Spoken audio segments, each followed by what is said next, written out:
Buongiorno a tutti, ben ritrovati a ore 13, lo spazio che anticipa il telegiornale delle 13:20 di Tele4. Andiamo a presentare subito i nostri ospiti, poi capiremo anche dal titolo l'argomento di questo spazio informativo. Siamo in compagnia, parto dalle donne, anche per una questione di cavalleria, non me ne abbia. Siamo in compagnia di Marietka Tercion, dirigente Giardino Botanico di Sesana, ben trovata. Buongiorno. Buongiorno anche a Maurizio Marchesic, coordinatore Alpe Adria Bonsai School, ben trovato. Buongiorno a tutti voi. Dunque sarà un weekend al Giardino Botanico di Sesana dove sarà possibile scoprire un po' di attività e insomma dare anche valore alle tante visite che, come mi diceva prima della messa in onda, avete costantemente al Giardino Botanico, no? Certo, se posso fare un'introduzione, stiamo parlando di un giardino costruito all'italiana nel 1848 da una famiglia greca, famiglia Scaramanga, che viveva a Trieste e sul Carso a Sesana si è costruita una villa, una residenza estiva. Allora parliamo di un posto storico dal punto di vista naturale e anche culturale, nel quale facciamo anche diversi eventi. Però sempre ponendo l'accento scusate, alla praticamente cura della natura e del patrimonio culturale. Facciamo quindi sabato e domenica l'evento Giornate Giapponesi in collaborazione con Alpe Adria Bonsai School e il team. Così sarà un bellissimo weekend con l'accento sulla mostra di bonsai e poi anche ai diversi contenuti, soprattutto domenica, ai diversi contenuti sulla cultura giapponese. Cultura giapponese che viene quindi coadiuvata dalla Alpe Adria Bonsai School, che cosa apporta di suo? Beh, noi abbiamo la possibilità, grazie al Centro Botanico di Sesana, di collaborare durante l'anno. Abbiamo diversi incontri con il nostro responsabile insegnante, che è Luis Vila González, spagnolo, uno dei più importanti maestri bonsai europei. E in collaborazione con il centro quest'anno si organizza il terzo evento, quindi la terza mostra bonsai, dove saranno presenti diciamo gli alberi che lavoriamo durante gli anni noi della scuola, e più ospiti, amici bonsaisti della regione e d'oltreregione. Come si può in qualche modo anche apprezzare di più lo stile, cioè agli occhi di chi non è esperto, quando si presenta in un giardino botanico, in una mostra anche di questo tipo, come riesce a cogliere le varie sfaccettature? C'è una sorta di guida che permette, una didascalia che permette a tutti di capirne di più sul mondo, diciamo, in questo caso dei bonsai, ma anche di come è strutturato un giardino botanico? Allora, secondo il giardino della famiglia di Scaramanga, dobbiamo dire che non è proprio un giardino botanico, perché non è stato costruito con l'intenzione di fare ricerche o qualcosa del genere, ma piuttosto per avere qualcosa di bello vicino alla propria residenza. Allora questa è la differenza più grande tra i giardini storici e i giardini botanici. Comunque abbiamo una bellissima collezione che ha più di 170 specie diverse di piante provenienti da tutte le parti del mondo, siccome era una famiglia di commercianti, e più anche gli elementi culturali molto interessanti. C'è certamente anche un percorso didattico, offriamo le visite individuali acquistando un biglietto, oppure anche visite guidate. Invece il weekend, con l'acquisto del biglietto, sarà dedicato a tutti quelli che vogliono scoprirne di più sui bonsai e anche altri contenuti. E soprattutto, perché dico domenica, perché il sabato sarà dedicato più alla scuola di bonsai, ai workshop, laboratori, per tutti quelli che vogliono capire di più sulla cura dei bonsai. Invece domenica ci saranno anche tantissimi altri contenuti, come la presentazione di arti marziali, aikido, ninjutsu, con diversi club. Cultura giapponese un po' a tutto tondo, così, diciamo. Poi cucina giapponese, degustazione del tè, calligrafia e molti altri contenuti, anche meditazione zen, poi anche per esempio il gong e così. Sarà una giornata molto interessante. Giapponese è un po', cioè questa vocazione a guardare Sì. all'Oriente è stata scelta quest'anno, poi... Ma ogni anno si fa questo evento, già il terzo anno consecutivo, perché comunque stiamo parlando di un giardino dove i bonsai, possiamo dire, possono essere a casa, e anche perché cerchiamo di lavorare sempre non solo transfrontaliero con l'Italia, ma anche con le altre nazioni. Siamo praticamente un paese aperto ed è molto importante che abbiamo questa collaborazione internazionale. La cura di un bonsai viene solitamente declinata come facile e domestica, è veramente così? Ma diciamo che come ogni cosa fatta a un determinato livello ha delle fondamenta che uno deve sapere prima di fare qualsiasi cosa. Ovviamente l'attività della scuola è iniziata proprio perché sentivamo il bisogno di avere un insegnante, un qualcuno, diciamo, che ci potesse portare per mano ad avere le competenze tali per poter gestire piante di un determinato livello. Si tratta ovviamente di una scuola di amanti del bonsai, ma che fanno bonsai a un livello alto. E quindi ovviamente il fatto di sapere determinate cose ti rende molto più semplice la gestione di bonsai. Diciamo che per quanto ci riguarda l'evento di sabato e domenica sarà anche un'occasione per condividere con la gente presente come ci si approccia a toccare le piante, quali sono i principi, quali sono i lavori che si possono fare e in che tipo di momento della vita della pianta vanno fatti. E tutto questo che potranno assistere nel momento in cui noi lavoreremo con le piante come dimostrazione, poi potrà essere come momento diciamo, di chiusura di questa parte educativa, la visita appunto della mostra, dove ci saranno delle piante su cui ognuno di noi lavora da molti anni e si vede un percorso che porta una pianta da uno stadio iniziale a un livello sicuramente di altissimo profilo. Com'è stato il riscontro nelle vostre attività scolastiche?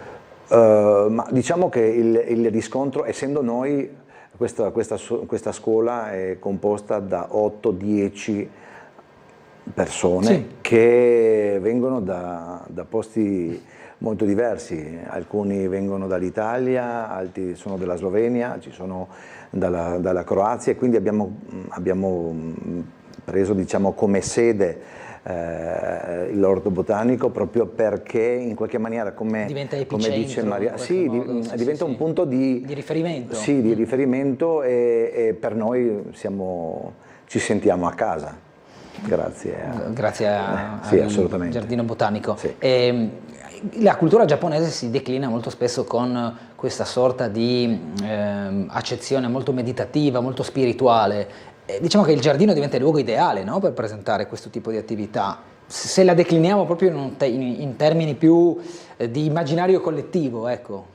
Sì, potrei dire di sì, e soprattutto se guardo un po' in passato, quando la famiglia Scaramanga ha anche deciso di costruirsi questo bellissimo giardino, l'ha costruito con un grande amore verso la natura, cultura e arte. E quando parliamo della cultura giapponese possiamo certamente dire che parliamo di una cultura dell'arte, perché tutto è un'arte lì. Sia la cura dei bonsai, sia la meditazione, sia le arti marziali sono comunque un'arte.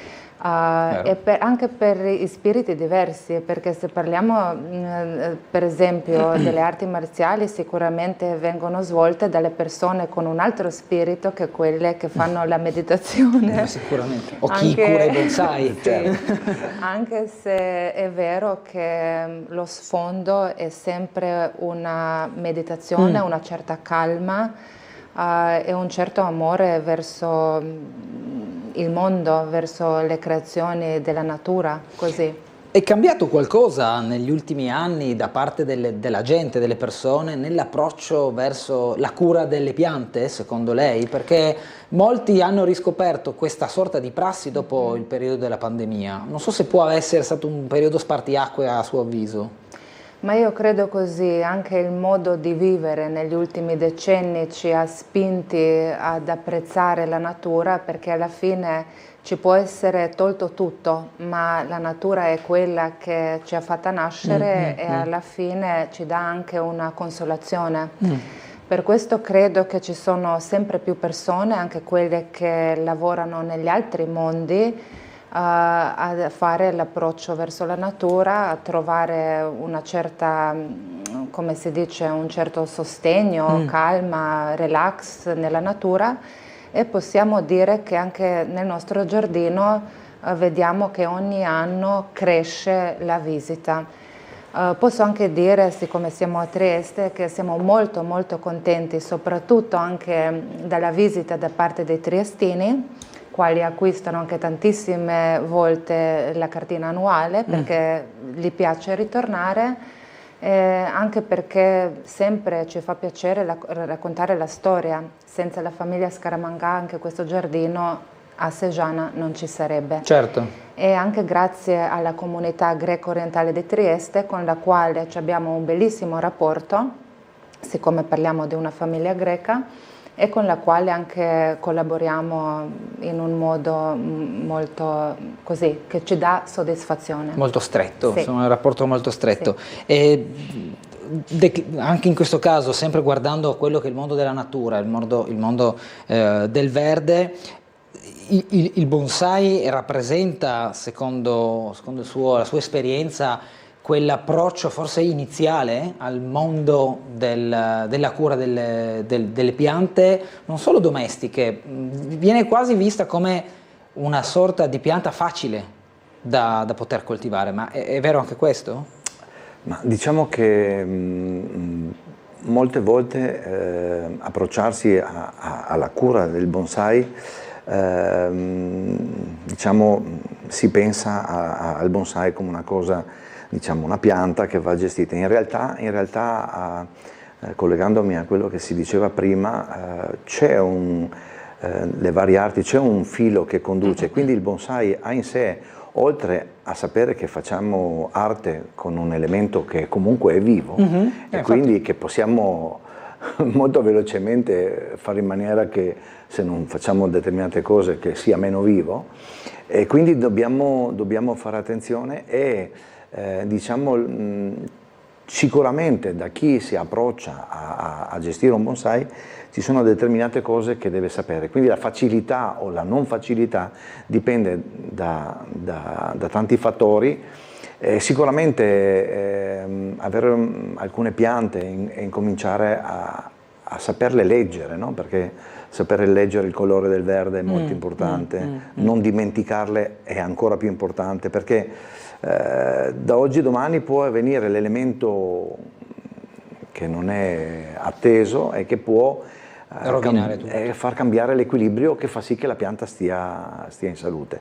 Quindi non è difficile e per questo si consiglia sempre che i neofiti inizino con un supporto di qualcuno che già sa. Qualche esperto. Sì, perché la cosa più semplice è quella che, diciamo, ti permette di fare meno danni, no?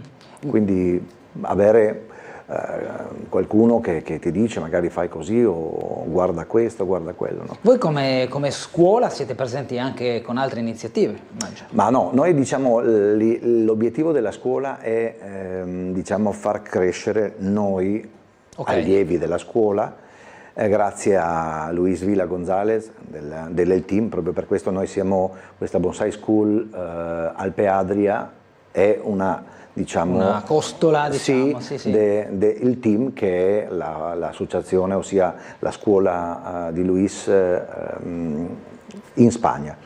E quindi diciamo la nostra attività è rivolta interna. Sì, ma questo proprio per creare delle competenze e tra qualche tempo magari poter condividerle dall'altra parte, no? Con un pubblico più ampio. Però diciamo sinergie come quella con il Giardino Botanico aiutano anche alla conoscenza, alla divulgazione. Ma assolutamente, l'altro anno avevamo, all'evento dell'altro anno avevamo diciamo persone, ragazzini, che è la cosa più simpatica, che hanno aderito al pacchetto, che hanno comprato una pianta, hanno lavorato con noi, poi il maestro ha sistemato in maniera che abbia quelle, diciamo, quei riferimenti tipici del bonsai, e sono andati via con la pianta camminando 10 cm per terra. Quindi questo sempre fatto a un profilo di un certo tipo, no? Certo, questo aiuta anche per poi tornare a visitarvi fondamentalmente, cioè in qualche modo anche un modo per veicolare quella che è la bellezza del giardino in pratica, anche perché messo a disposizione con attività diverse che sono tutte nello stesso luogo, come si diceva prima, epicentro anche di diverse nazioni, aiuta la divulgazione in questo contesto. Poi il giardino, come mi diceva lei, ha un suo equilibrio e deve essere mantenuto tale. Certo, sono eventi come questo per il giardino molto importanti, e soprattutto anche per far capire soprattutto ai giovani ma anche agli altri del suo valore. Certo, così. Questo fine settimana dunque ribadiamo, visto che ormai siamo in chiusura, sabato e domenica, dove vi troviamo? Al Giardino Botanico di Sežana. Sì, in Slovenia, oltre il confine, molto vicino a Trieste, 15 minuti da qui. Bene, noi dobbiamo chiudere qui, ringrazio entrambi per averci spiegato un po' questa attività del fine settimana, nonché anche tutto il mondo che ci sta dietro. Noi dobbiamo fermarci, tra poco il telegiornale.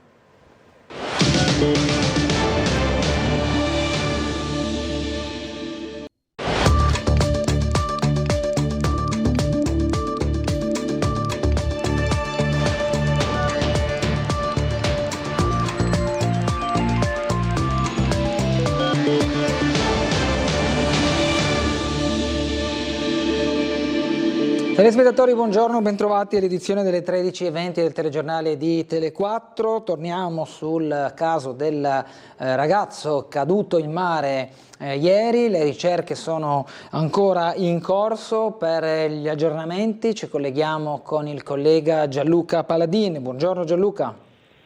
Sì, buongiorno Bernardo, ancora non ci sono novità sul ritrovamento del ragazzo marocchino di 24 anni che ieri è precipitato in mare in Portovecchio tra il molo terzo e il molo quarto. È successo poco prima dell'alba, circa alle 4 del mattino. Allora sono continuate anche per tutta questa notte le ricerche. Tra l'altro apprendiamo dai vigili del fuoco che la condizione anche torbida delle acque non permette di scandagliare al meglio i fondali, per cui sono anche più difficoltose del solito le operazioni di questo tipo. In campo anche un sistema ROV, un mezzo subacqueo della Saipem pilotato da remoto proprio per verificare ancora meglio l'acqua dei fondali, ma ancora nessuna novità. Il 24enne ieri era precipitato all'alba in mare, forse come gesto di bravata davanti agli amici, un festino in Portovecchio alcolico finito male.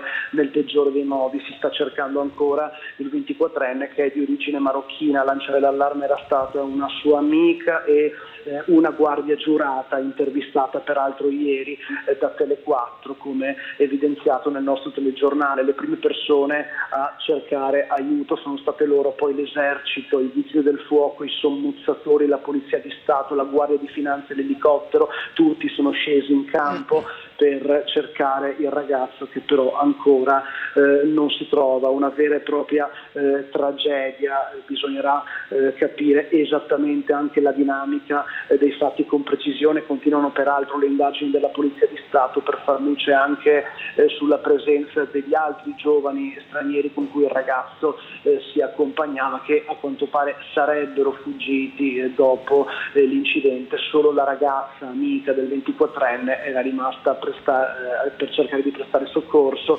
insieme appunto alla guardia giurata intervistata ieri da Tele4. Maggiori aggiornamenti su queste ricerche speriamo di fornirli nel telegiornale delle 19:30 da Bernardo. Grazie a Gianluca Paladini. Noi ora torniamo su un'altra questione che ha tenuto banco in questi giorni, ovvero l'ordinanza del sindaco per lo sgombero e la chiusura del silos dopo la bonifica degli spazi interni, perché con la firma dello sgombero del silos sono stati disattesi gli accordi presi in prefettura. Non si placa la polemica che ruota attorno alla gestione di migranti. Parla il presidente di ICS Gianfranco Schiavone. Sentiamo. Il punto è qual è il programma. Qual è il programma per la collocazione delle persone che vi stanno, ma soprattutto per quelle che arriveranno il giorno dopo la chiusura. Tutti sono d'accordo che il silos debba essere chiuso, ma il presidente di ICS Gianfranco Schiavone pone un interrogativo specifico. Dove andranno le persone che attraverso la rotta balcanica giungeranno a Trieste dopo la dismissione del silos? E Schiavone si domanda anche perché sia stata presa improvvisamente la decisione di sgomberare la fatiscente struttura, questione di giorni ormai, in disaccordo con la pianificazione decisa circa un mese e mezzo fa in prefettura. Ora io voglio dire pubblicamente che in una riunione che si è tenuta in prefettura, alla presenza di tutte le associazioni e del signor Questore, è stata concordata una sorta di roadmap molto precisa e molto ragionevole, che prevedeva i seguenti punti. Acquisizione della concessione appunto da parte della prefettura dell'area dell'ostello, cosa che avverrà come noto il 1° luglio. Riqualificazione dell'area, sistemazione della stessa e allargamento dei posti. Solo a quel punto, disponendo di nuovi posti, si sarebbero fatta un'operazione per l'appunto di assorbimento, o meglio di trasferimento delle persone che sono in strada, e di successiva appunto poi disponibilità della nuova vecchia, insomma rinnovata struttura per l'accoglienza di coloro che sarebbero arrivati successivamente, con l'impegno ad attuare quello che purtroppo in questi 2 anni non è mai avvenuto, cioè un'alta rotazione delle presenze. Il signor Di Piazza intende seguire questo piano o intende semplicemente andare a un'operazione violenta di sgombero del silos senza assicurare nulla dopo, cioè semplicemente gettando quelli che verranno dopo in strada? E soprattutto qual è la relazione fra ciò che è stato detto in prefettura quel giorno e questa ordinanza? Andiamo un attimo a vedere una notizia di cronaca dal sito del Piccolo. La motonave Audace rischia di affondare al largo di Grado, messi in salvo i 76 passeggeri. L'allarme è stato lanciato quando l'imbarcazione si trovava tra Grado e Monfalcone. Ulteriori dettagli poi seguiranno nelle prossime edizioni. Sempre invece restando all'interno della polemica sul silos, dalla sinistra e ICS polemiche inutili, dicano chiaramente quanti posti vogliono per i migranti a Trieste. Queste le parole del consigliere regionale di Fratelli d'Italia Claudio Giacomelli. Noi siamo assolutamente favorevoli a questo sgombero, sosteniamo il sindaco e Asugi, ma ringraziamo anche molto il governo di Giorgia Meloni, perché non dimentichiamoci che lo sgombero è possibile grazie sindaco, grazie al governo di Giorgia Meloni che ha trovato delle altre sistemazioni in giro per l'Italia per queste persone e non a Trieste. Il consigliere regionale di Fratelli d'Italia, Claudio Giacomelli, rimarca l'appoggio al sindaco di Piazza per la decisione tramite ordinanza di sgomberare il silos di Trieste, ma intanto continua a montare la polemica. Il centro-sinistra ha attaccato duramente il primo cittadino, chiedendo dove si intenda destinare i migranti che arriveranno a Trieste nei prossimi mesi e di aprire un ricovero nell'ex mercato della stazione di via Flavio Gioia. Sono incredibili perché loro per primi dicevano che la situazione del silos era insostenibile. Benissimo, la si risolve, dopodiché con la proprietà si vede di chiudere il silos. Ma getta la maschera perché dice quello che vuole veramente il centro-sinistra, vuole ampliare i posti di accoglienza. Parla di queste persone che non è che finiranno in qualche paese in guerra, ma avranno altri centri di accoglienza. Non a Trieste ma in altre parti. La verità è che Trieste ha circa 1400-1500 posti di accoglienza straordinaria che sono troppi, perché per protocollo ANCI dovrebbe stare intorno ai 500-600. Il centrodestra dice che sono troppi e collaborando con il governo Meloni da un lato ci sono dei trasferimenti costanti, dall'altro bisogna dire gli arrivi dalla rotta balcanica anno su anno, non inverno su estate, sono diminuiti del 50%. Se allora il centro-sinistra deve dire chiaramente, guardando in faccia agli elettori triestini, quanti posti d'accoglienza secondo loro dovrebbe avere Trieste. Poi la risposta anche a ICS, il consorzio presieduto da Gianfranco Schiavone. È una società che su questo lavora. Quindi io non li ritengo degli interlocutori credibili, peraltro potrebbero avere più rispetto dalle istituzioni visto che lavorano con soldi assolutamente pubblici. E poi che polemica è da parte dell'ICS? Queste persone, ripeto, finiscono in centri d'accoglienza in altre parti d'Italia. Quindi il problema qual è? Che non diventano loro clienti?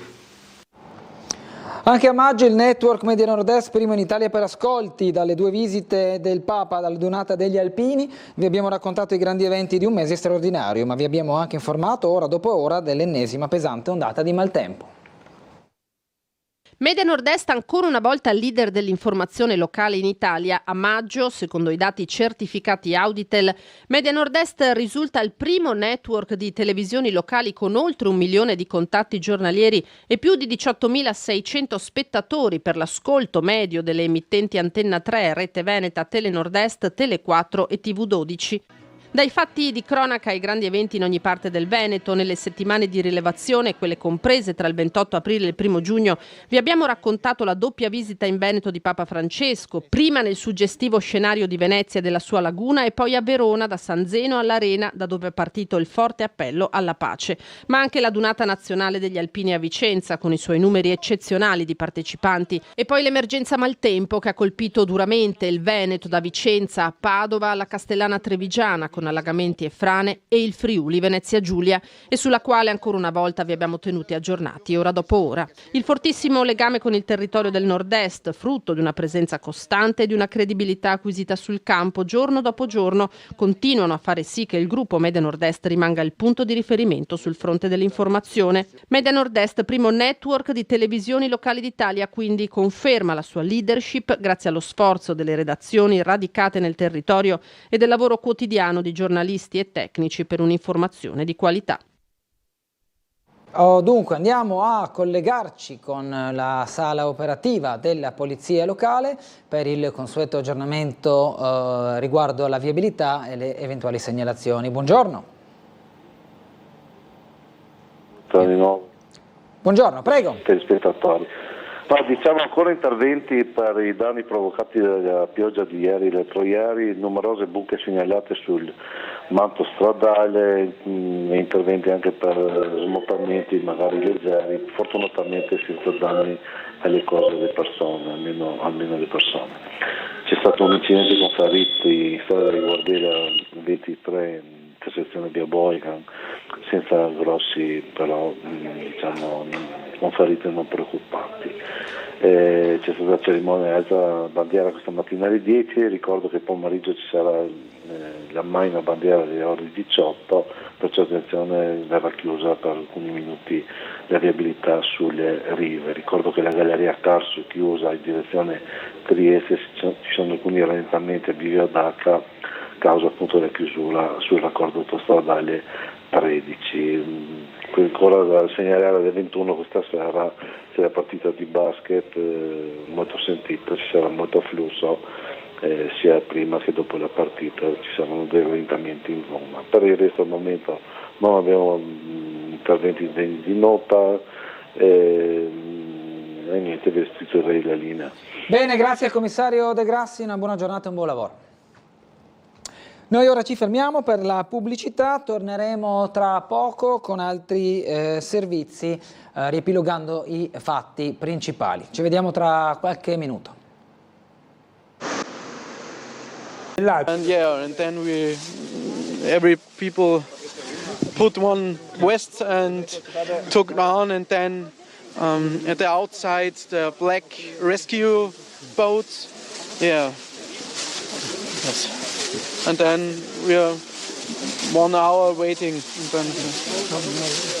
Grazie. Abbiamo sentito appena adesso la testimonianza di uno degli sfollati dalla motonave Audace. Siamo a Grado, a Molo Torpediniere, è arrivata la prima chiatta, la prima zattera che ha portato 11 circa di queste persone che vengono ovviamente opportunamente vestite e coperte in questo momento dopo l'incidente che è successo pare per un'avaria al motore della motonave Audace che percorre la Grado Trieste. Le persone hanno raggiunto avvenuto quindi il punto di ricovero qui al porto, le operazioni sono in corso. Ci avviciniamo ulteriormente per cercare di sentire anche alcuni pareri di queste persone, molti sono turisti, sentiamo le loro parole. Succede, cosa facciamo? Allora,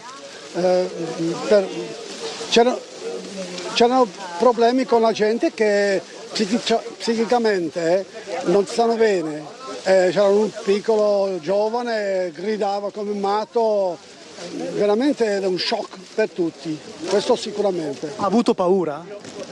Proprio paura no, ma ero forse quello poco che non aveva proprio paura.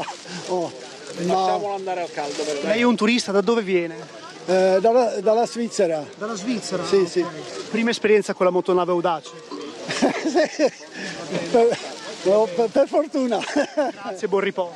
No, grazie. Siamo in diretta straordinaria ovviamente con Tele4, con le reti Media Nord-Est, una situazione davvero incredibile, forse per una varia del motore la motonave Audace è andata appunto in panne sostanzialmente, quindi ha iniziato a imbarcare acqua con l'acqua che scendeva soprattutto a prua e quindi di lì l'affondamento, il rischio affondamento. Da questa posizione noi siamo nel porto del molo torpediniere dove attraccheranno altre chiatte come questa che ha portato questi 11 sfollati dalla nave e siamo qui ad attendere che arrivino davvero tutti, circa un'ottantina, anzi 87 mi pare le persone che sono state soccorse dalla Capitaneria di Porto, dalla Guardia Costiera di Grado. Vedete qui è pieno di salvagenti, ovviamente c'è un punto di ricovero con la Croce Rossa, ma ci sono vigili del fuoco, quindi operatori del 118, ci sono ovviamente gli uomini e le donne della polizia locale a sovrintendere tutte le operazioni, la protezione civile. Adesso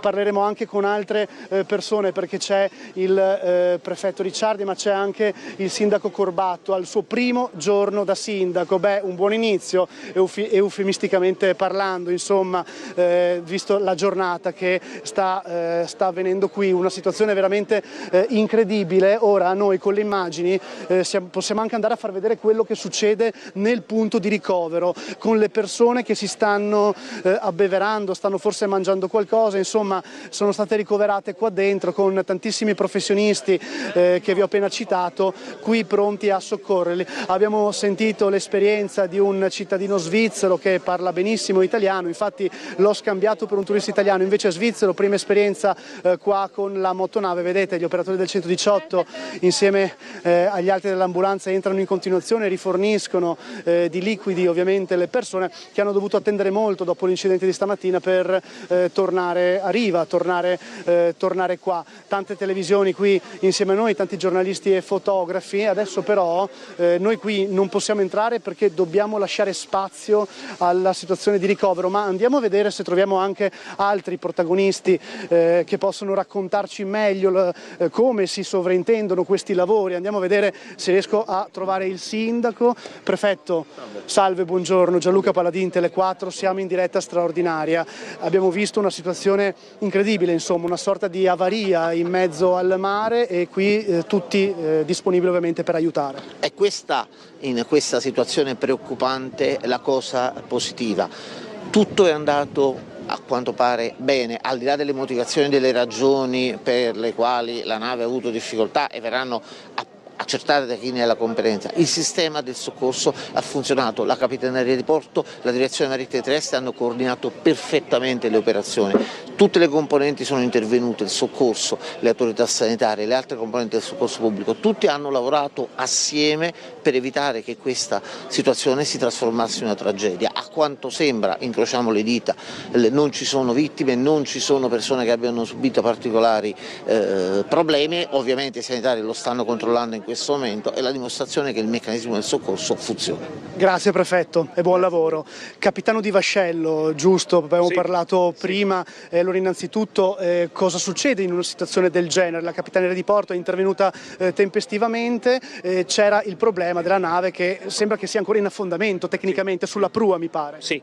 Intanto l'autorità marittima, la guardia costiera, la capitania di porto e l'autorità deputata al coordinamento delle operazioni di soccorso in mare e per questo ha ricevuto la chiamata di soccorso della motonave e ha messo in piedi un'organizzazione abbastanza imponente alla quale hanno partecipato, oltre alle 6 unità navali della guardia costiera e ad un proprio aereo, anche unità navale, una della Guardia di Finanza e una dei Vigili del Fuoco, che insieme ai propri elicotteri hanno dato supporto a questa imponente operazione di soccorso. 80 persone, nessun ferito per fortuna. 80 è il numero corretto? 80, sì. 84 membri di equipaggio e 76 passeggeri di diversa nazionalità. Tutto ha funzionato perfettamente come diceva prima il prefetto, stiamo portando a terra questi turisti. Qualcuno è normalmente spaventato anche perché le condizioni meteo non sono delle migliori. Grazie capitano, buon lavoro. Grazie anche al capitano di vascello. Arrivano altre persone, io ogni tanto, mi perdonerete, devo guardare anche il cellulare per stare attento agli aggiornamenti. Sono con Gianluca Valenta, operatore dietro la telecamera, a mostrarvi quello che sta succedendo, una maxi emergenza, una maxi operazione di soccorso per portare 76 persone più 4 dell'equipaggio della motonave Audace a terra.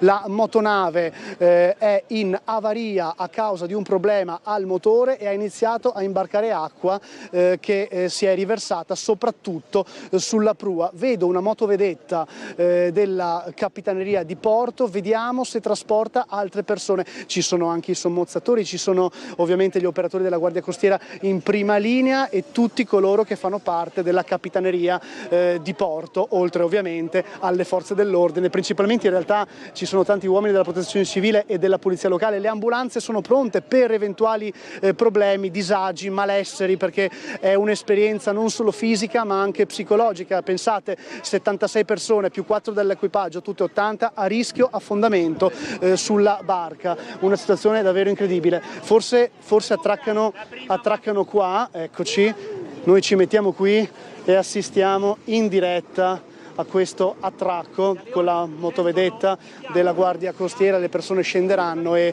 ci racconteranno, penso, un po' la loro esperienza, anche se dovranno andare subito nel punto di ricovero dove abbiamo stato prima. Ripetiamo, abbiamo intervistato un cittadino svizzero che ci ha raccontato in italiano, in un perfetto italiano, la sua esperienza. Tanta paura ma anche il sollievo di essere finalmente giunti a terra. Come vedete si preparano tutte le operazioni per lo sbarco. Ci vorrà qualche minuto ovviamente per far scendere esattamente tutti, ma insomma ora le persone col salvagente addosso sono in sicurezza. Dimenticavo di citare anche i carabinieri sul posto, sono venuti qui come membri delle forze dell'ordine proprio per queste operazioni. Credo che questi a occhio mi sembrano molti turisti stranieri, ma adesso sentiremo e vedremo, casomai riusciremo anche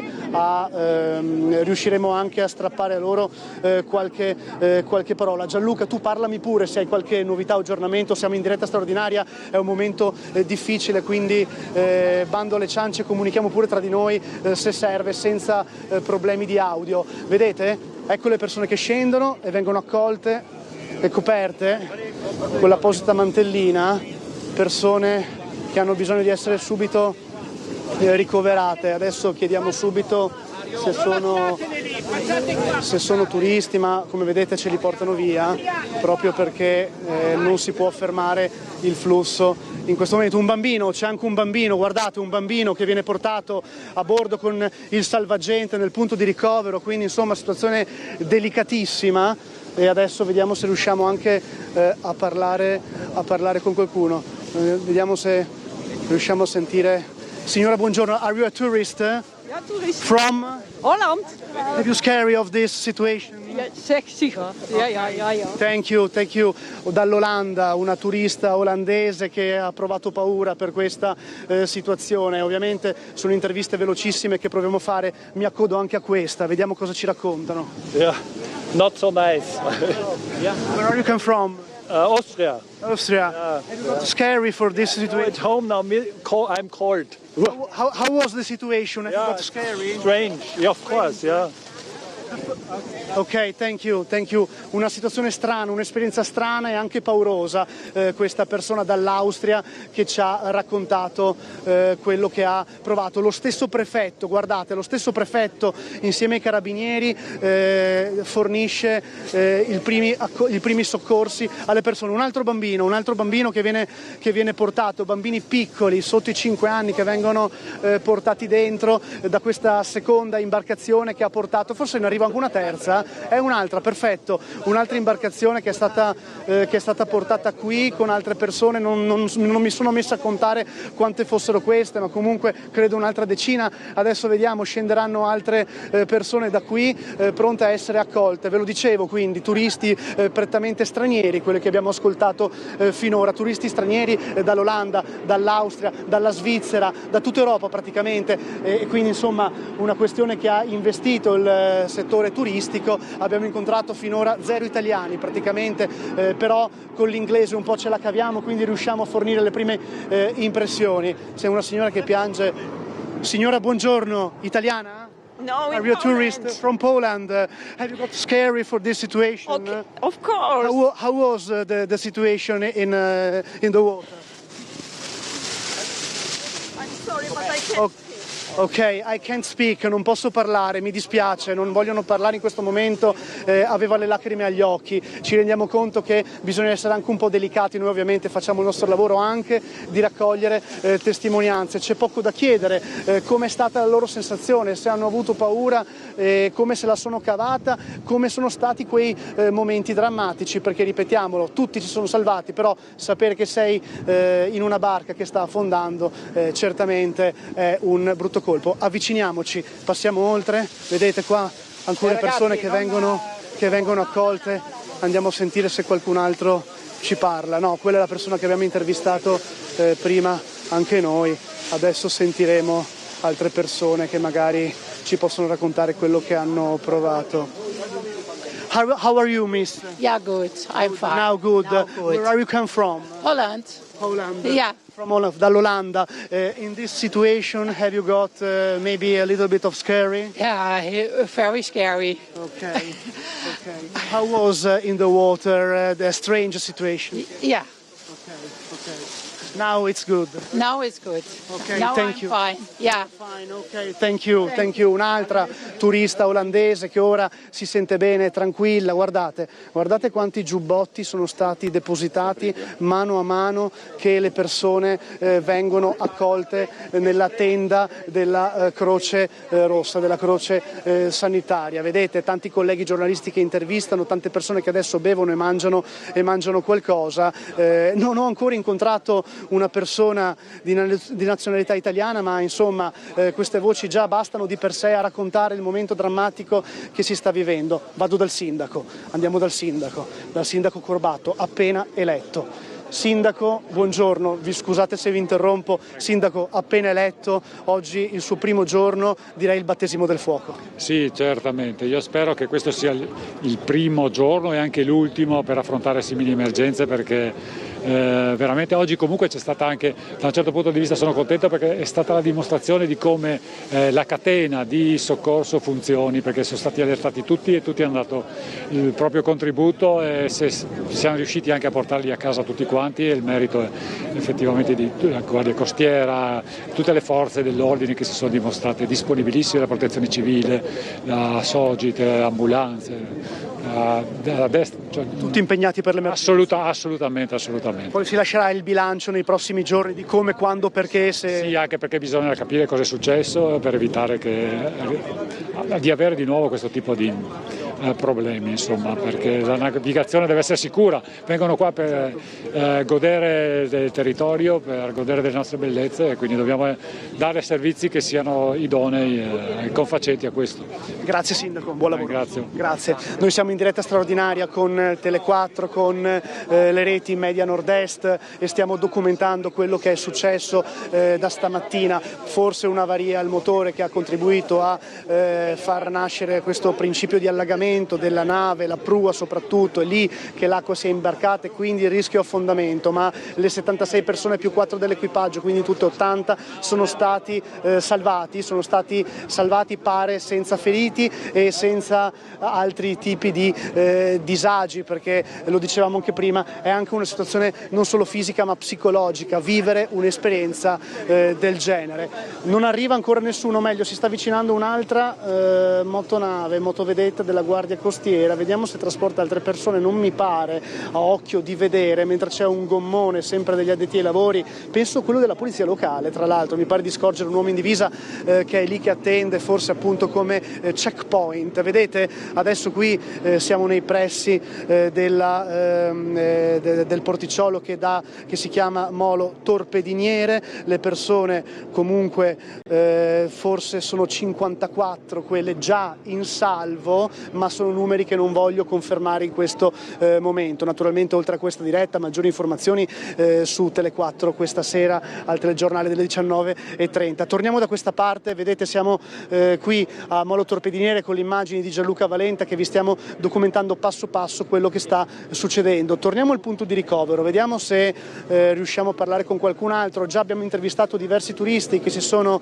avvicinati qui a noi proprio perché appena soccorsi e portati in salvo, tutti turisti stranieri che hanno vissuto un'esperienza che sicuramente deduco ricorderanno. Vediamo se troviamo anche altre persone qui vicino, forse qualcuno che può parlare con noi.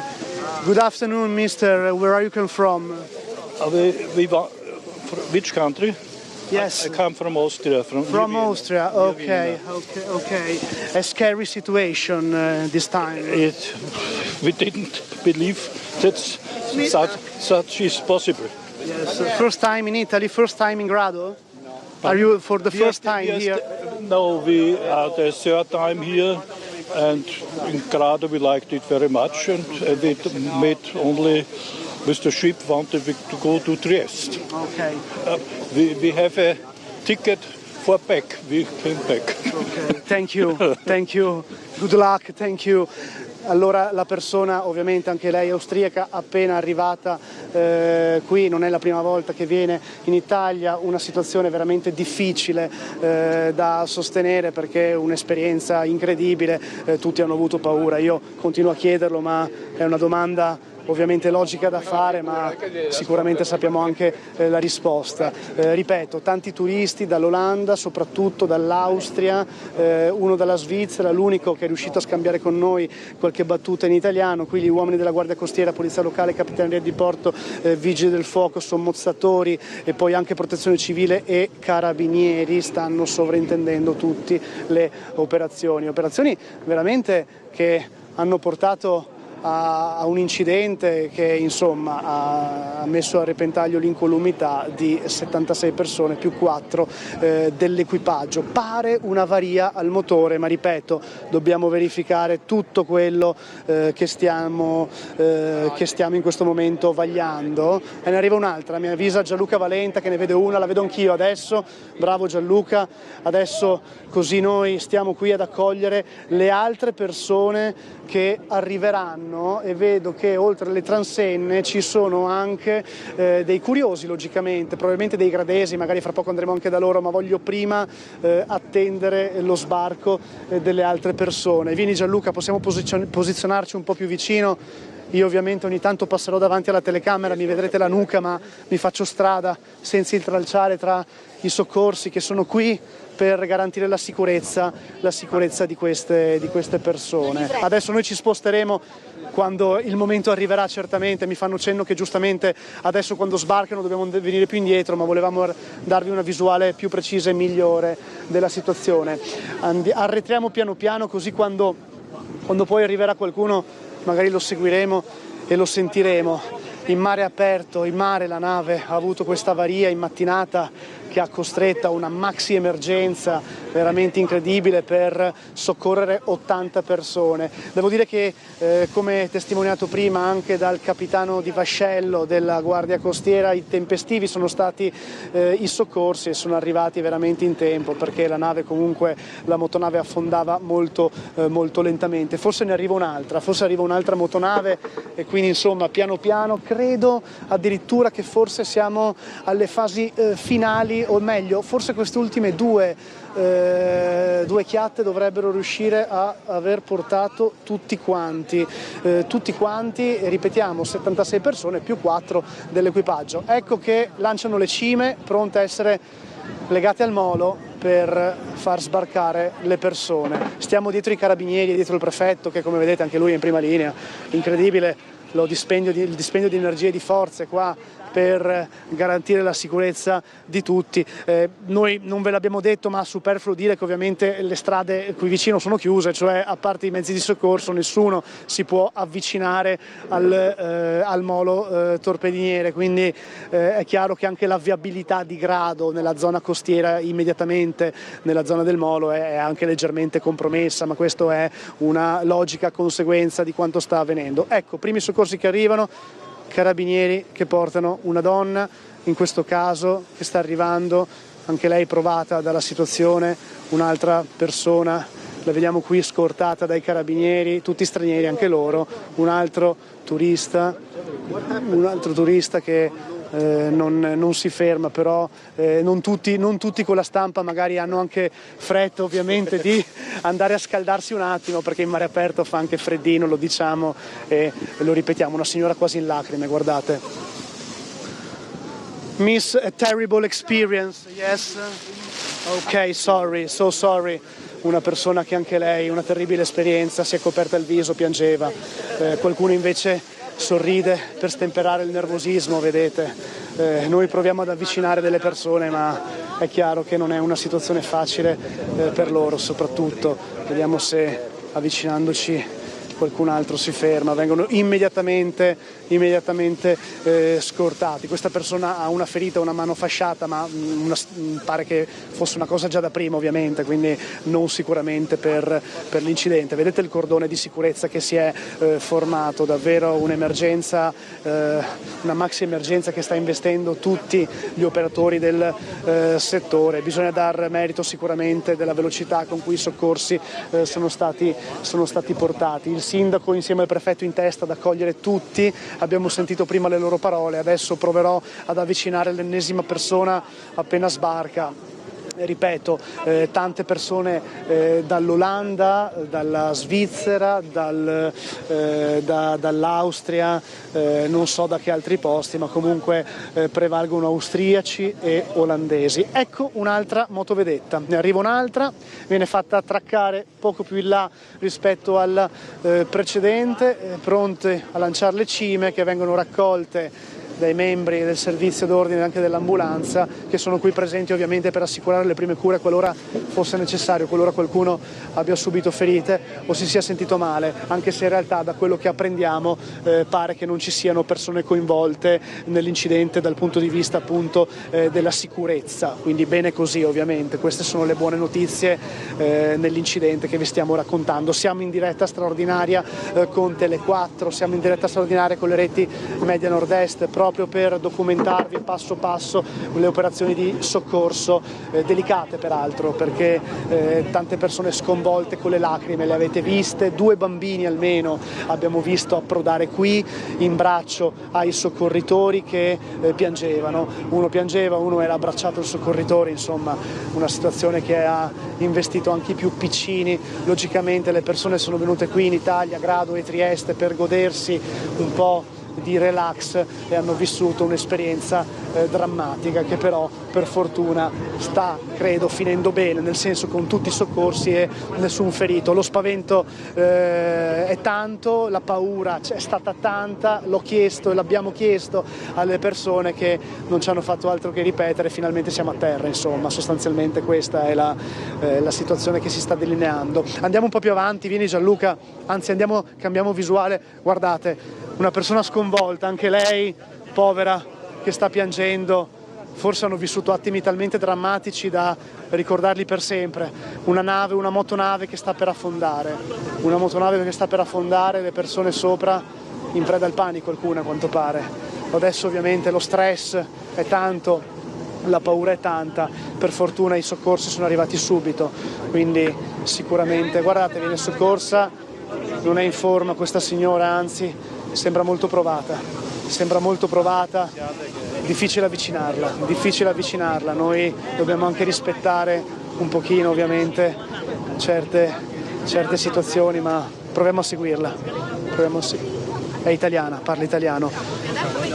Signora, come sta? Signora, per favore. Disastro, una vergogna. Un disastro, una vergogna, queste le prime parole della signora che è approdata qui con la motovedetta. Io mi scuso anche a volte per l'irruenza, soprattutto con i soccorsi, però tutti stanno facendo il loro lavoro. Dobbiamo raccogliere queste testimonianze, dobbiamo capire del perché anche di queste cose, capire come la gente ha vissuto questi momenti, anche per far intendere che non devono più ripetersi ovviamente, quindi ci mancherebbe altro. Adesso vedo che le persone vengono scortate, quindi abbiamo visto l'unica italiana che siamo riusciti a intercettare, era veramente sconvolta. Tanti medici all'opera, tante persone in difficoltà che ovviamente hanno vissuto momenti tragici in questo contesto. Vedo passare un bambino, forse col papà, che subito vengono ricoverati lì davanti.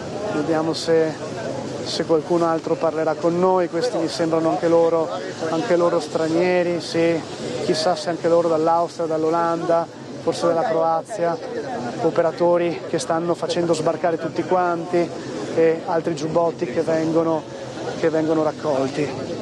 Vediamo se sì, stiamo provando a vedere sia io che Gianluca Valenta, proviamo a vedere bisognerebbe avere altro che 4 occhi, bisogna averne altri 2 dietro la schiena qua per riuscire ad accorgersi di tutto quello che sta succedendo. Credo siano sbarcati tutti da questa motonave, quindi insomma anche questo sbarco è perfettamente riuscito. La motonave, questa è la motovedetta, scusate con i termini ogni tanto mi confondo, la motovedetta è in porto e non so se ne arriverà un'altra, all'orizzonte per ora non vedo nulla, allora noi andiamo di qua in diretta straordinaria su Tele4, vi stiamo documentando quello che sta succedendo, avviciniamoci a un'altra persona, proviamo a sentire anche alle spalle. Gianluca, non ti preoccupare. The waves go to the forward. Lasciamo passare le persone, anche il carabiniere giustamente suggerisce di far spazio, comunque era un altro cittadino straniero, anche lui ospite della motonave che ha rischiato di affondare. Mi scusi, grazie, mi scusi. Altre persone che giustamente devono passare. Noi con le telecamere possiamo avvicinarci forse stando dietro questo cordone, vediamo se riesco ad avvicinarmi a quest'altra persona. Intanto avvicino il microfono. Ancora? Che era pieno d'acqua e dalle bit di prua ho visto l'acqua che veniva da sotto in pratica. Quindi si è aperta una falla. Probabilmente o c'era il gavone di prua, diciamo che si è riempito completamente d'acqua. Bene. Presumo quello. Faceva parte dell'equipaggio? Sì. Che cosa è successo? Possiamo chiedere soltanto se è vero che la nave aveva imbarcato acqua con le onde anche gli altri giorni? No, non è vero. Qual è il suo ruolo come membro dell'equipaggio? Comandante. Grazie, Lasciamolo adesso un attimino. Grazie comandante. Il comandante della motonave che ha rischiato di affondare ha appena parlato con i giornalisti, quindi anche qui una presa diretta praticamente di chi governava il mezzo, perciò diciamo che non potevamo chiedere a persona migliore.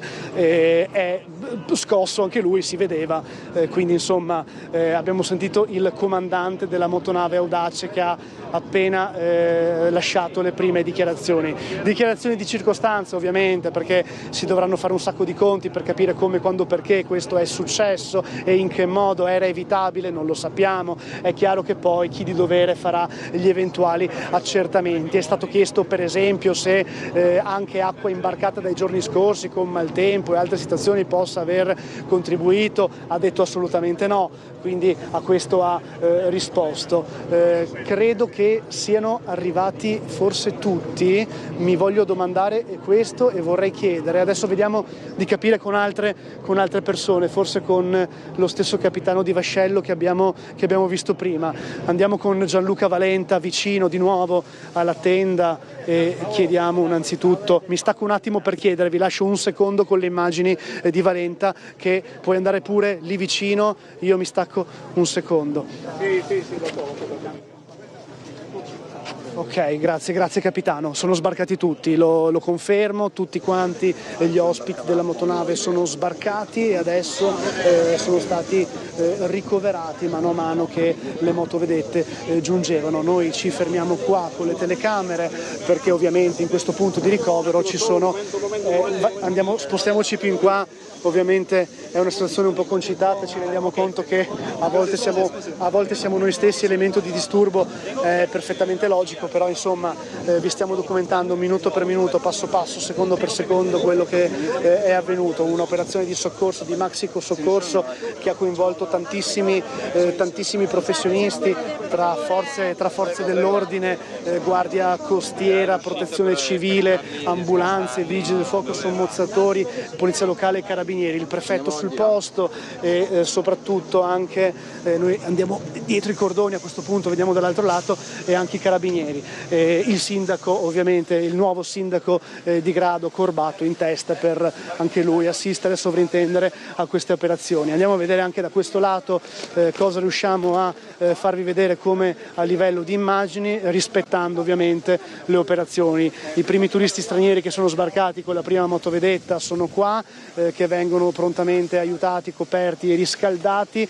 perché ricordiamo che anche in mare aperto insomma fa anche molto freddo, quindi insomma qualcuno si sarà anche buscato un raffreddore, quindi vengono portati fuori dalla tenda di soccorso i primi che sono arrivati per lasciare spazio ai successivi, bevande calde alla mano per riscaldare lo stomaco e ovviamente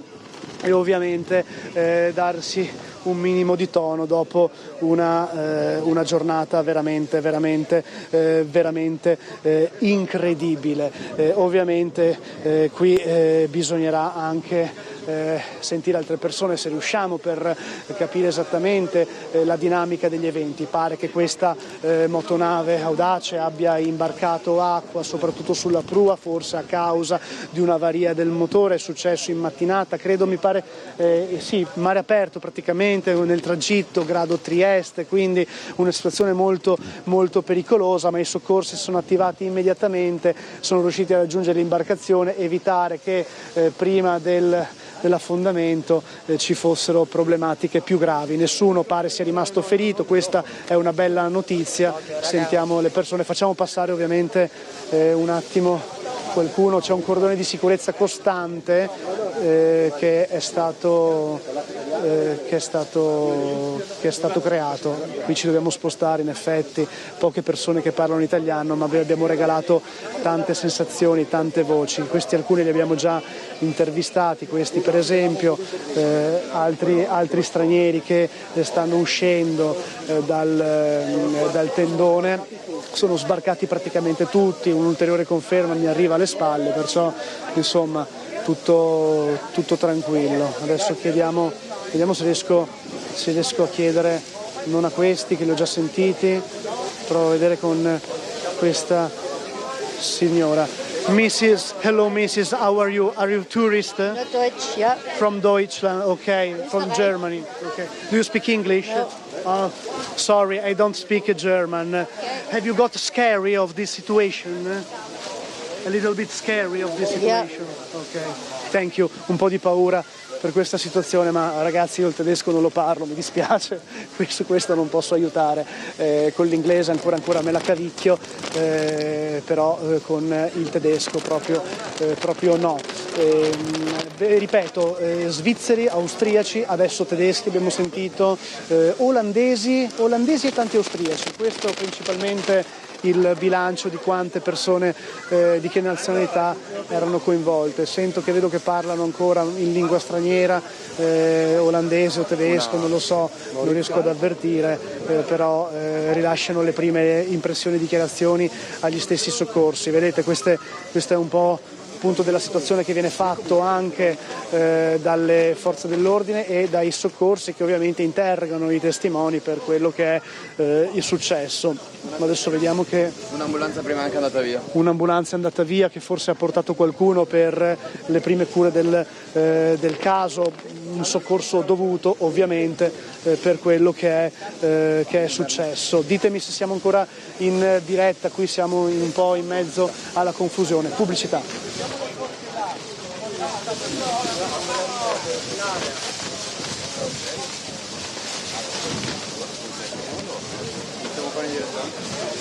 Pubblicità mi pare.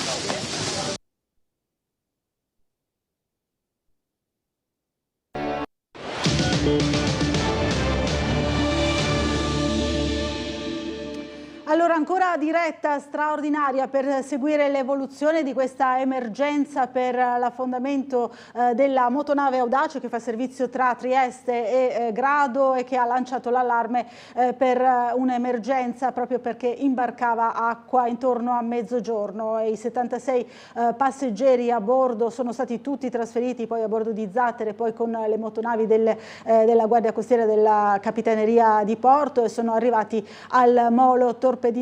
Siamo in collegamento e quindi fra poco torneremo in collegamento con il nostro Gianluca Paladin che li sta intervistando proprio le persone che erano a bordo. Torniamo da lui.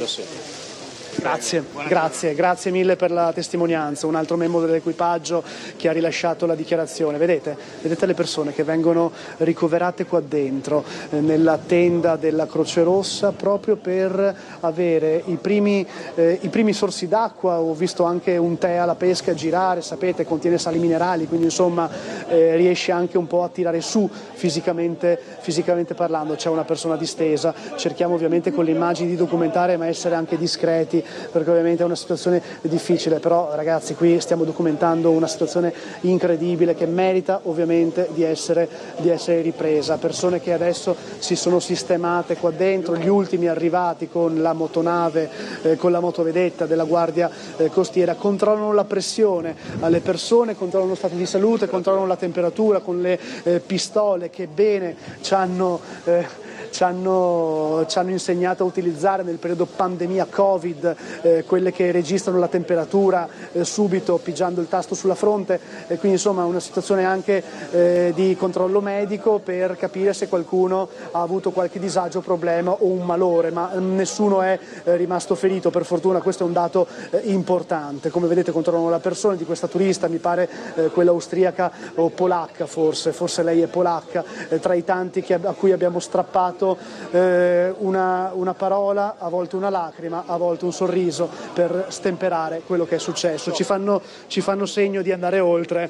Abbiamo fatto una piccola invasione di campo per raccontare un po' la situazione che stiamo vivendo. Adesso io mi sposto, qui è veramente una situazione incredibile, tantissime persone tra carabinieri, protezione civile, polizia locale, giornalisti, sommozzatori, c'è davvero di tutto qua a sovrintendere e a seguire queste operazioni. Io farei un altro giro, Gianluca, magari cambiamo visuale, andiamo da questa parte, anzi no, perché c'è altra gente che viene caricata nel vano posteriore dell'ambulanza che veniva da Palmanova, quindi anche mezzi da fuori che ovviamente sono arrivati qui pronti sul posto per portare queste persone chissà dove a questo punto, perché qui bisogna riempire alberghi, mi sa, o meglio bisogna riempire quelle stanze che sono disponibili, perché chiaramente alcune persone, sicuramente turisti che erano venuti a Grado, avranno anche il loro alloggio, forse l'appartamento, forse l'albergo, ma tanti invece no,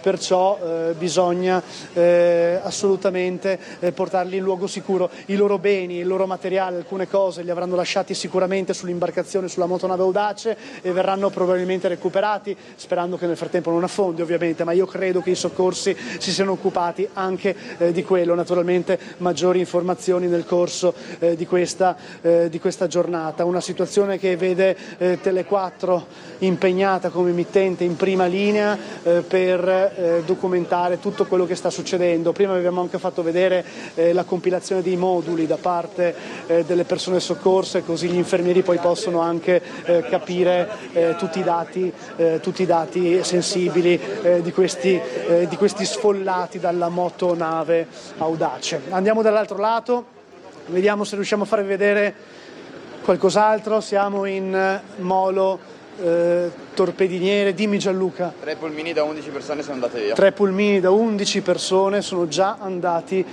via. Io e Gianluca Valenta entrambi ci stiamo informando su quello che sta succedendo. Bisogna avere occhi davvero dappertutto. Vi abbiamo sentito prima anche le parole del sindaco che ha raccontato quello che sta succedendo. Guardate quanti giubbotti del salvataggio sono stati ammassati. 80 persone, insomma, giustamente 80 giubbotti, tra cui quello che ha indossato lo stesso comandante della motonave. No, non abbiamo trovato italiani, anche le persone, giustamente, siamo in diretta straordinaria, ci stanno chiedendo informazioni. Lei è di Grado?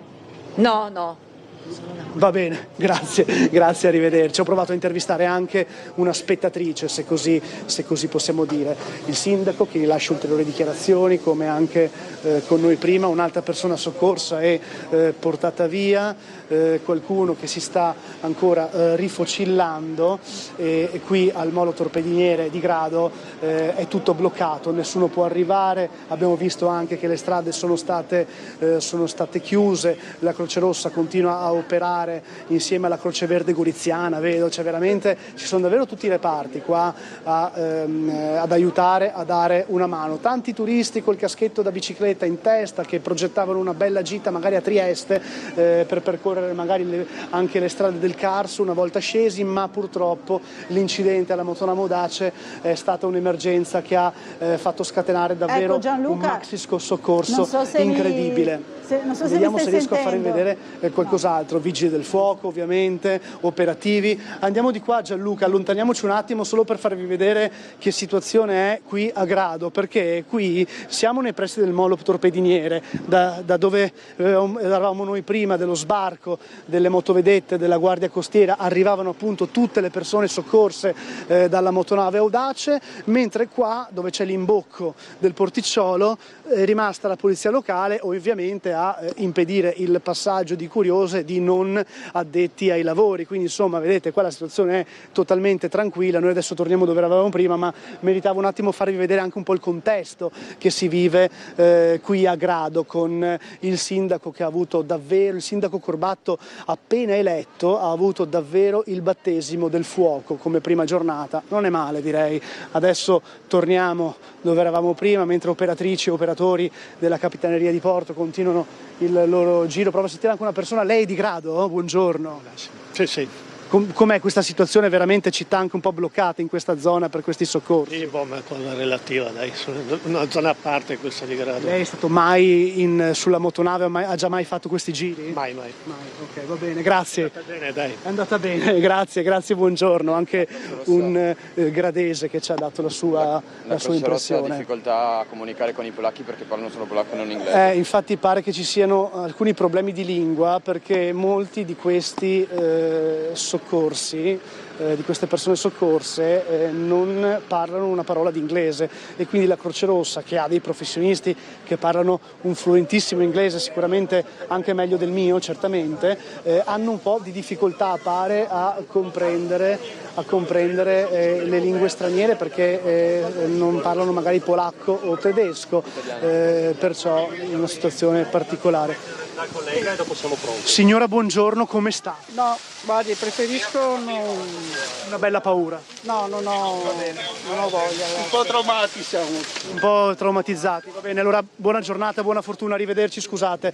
Traumatizzati anche questi turisti italiani che hanno vissuto momenti di paura. Poteva essere una tragedia che per fortuna non si è concretizzata. Adesso sto cercando anche di capire se fra poco sentirò anche eventuali voci da studio, a me sembra di essere ibridato, ma provo a rifare l'operazione. Intanto vedete con le immagini di Gianluca Valenta quello che sta succedendo in questo contesto.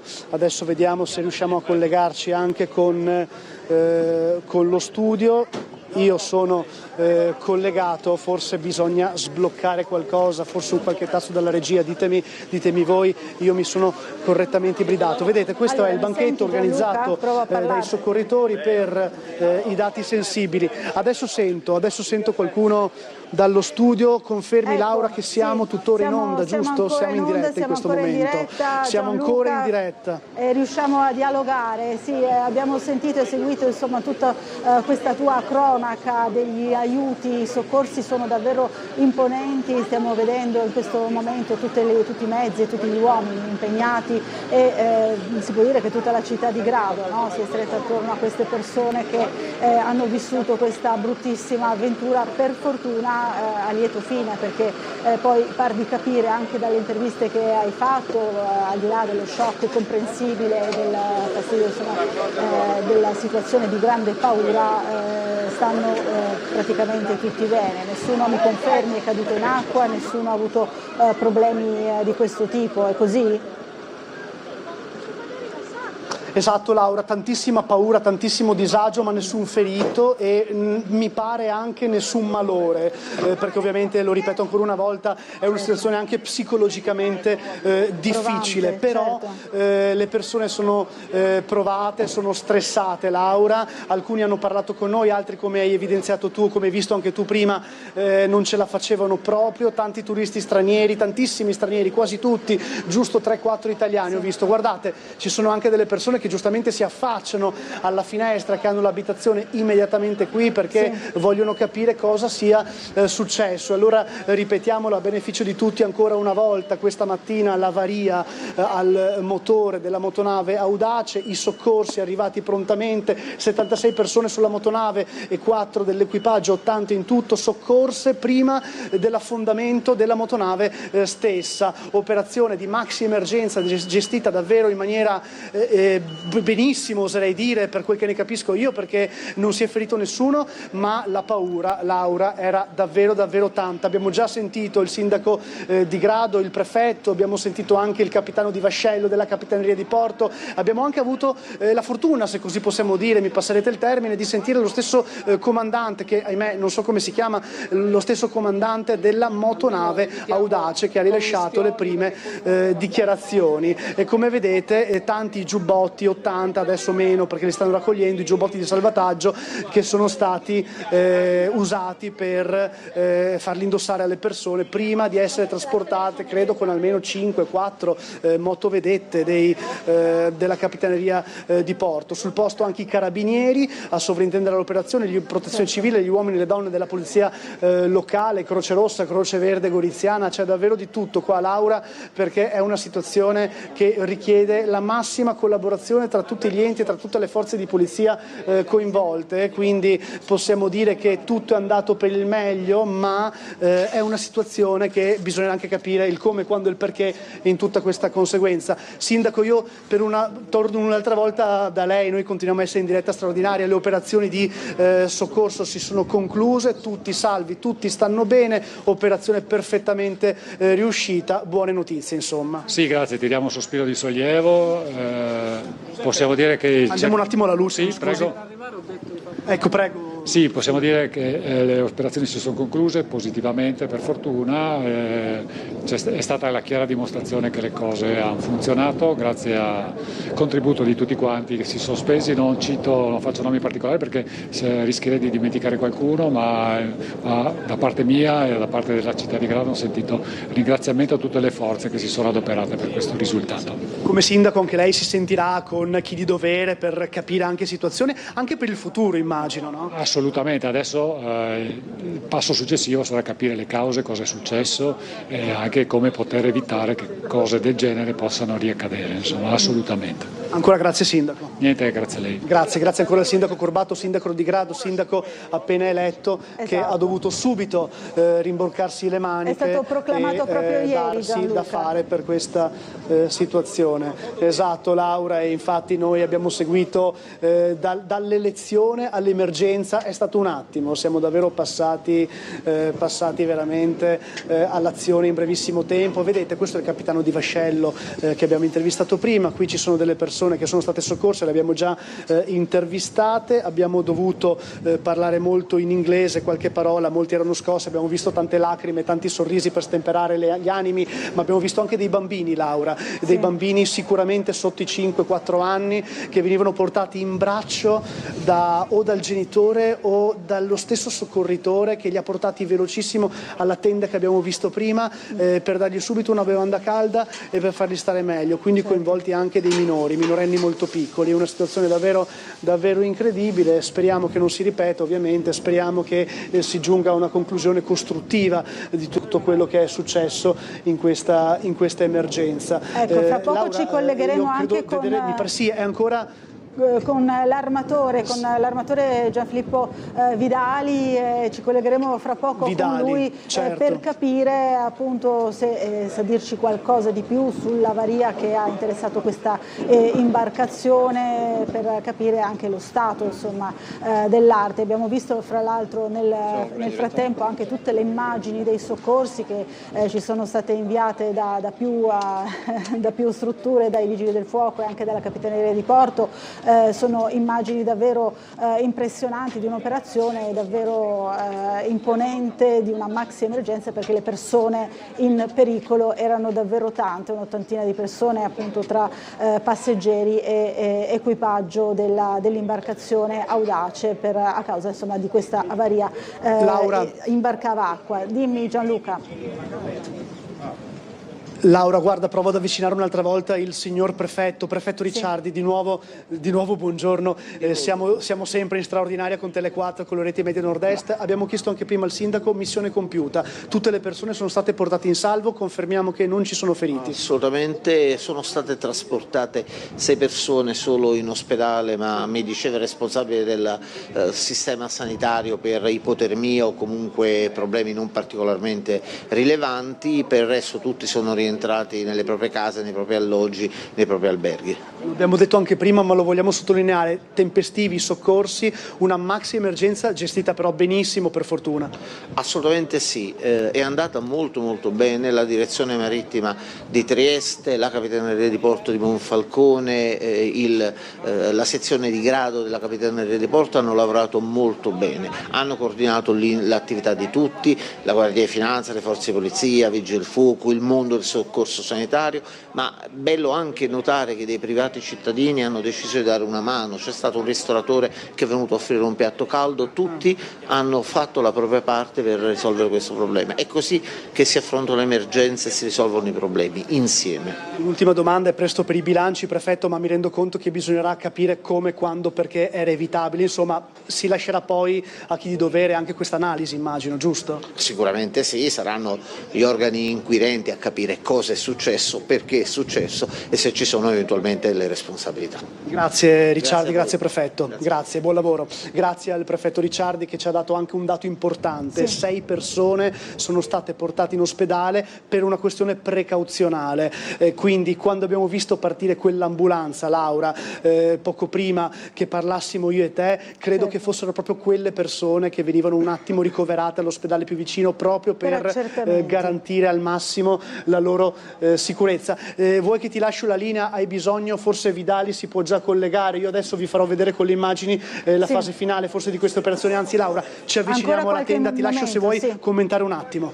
Ecco, ancora qualche momento, vediamo ancora le immagini dei soccorsi, fra poco appunto lo dicevo ci collegheremo proprio con l'armatore Gianfilippo Vidali per capire qualcosa di più dell'incidente accaduto a questa alla motonave Audace che era in viaggio da Grado a Trieste, che a 5 miglia circa al largo appunto di Grado nei dintorni di Monfalcone ha subito questa avaria. Subito la macchina dei soccorsi si è messa in moto, e lo abbiamo visto più volte anche con i bilanci, attraverso le parole del sindaco Corbato, del prefetto di Gorizia Ricciardi. Abbiamo sentito appunto una macchina assolutamente efficiente, che in questo caso è riuscita a portare in salvo intanto tutti i passeggeri, 76 passeggeri e 4 membri dell'equipaggio. L'ultimo sappiamo insomma per convenzione a lasciare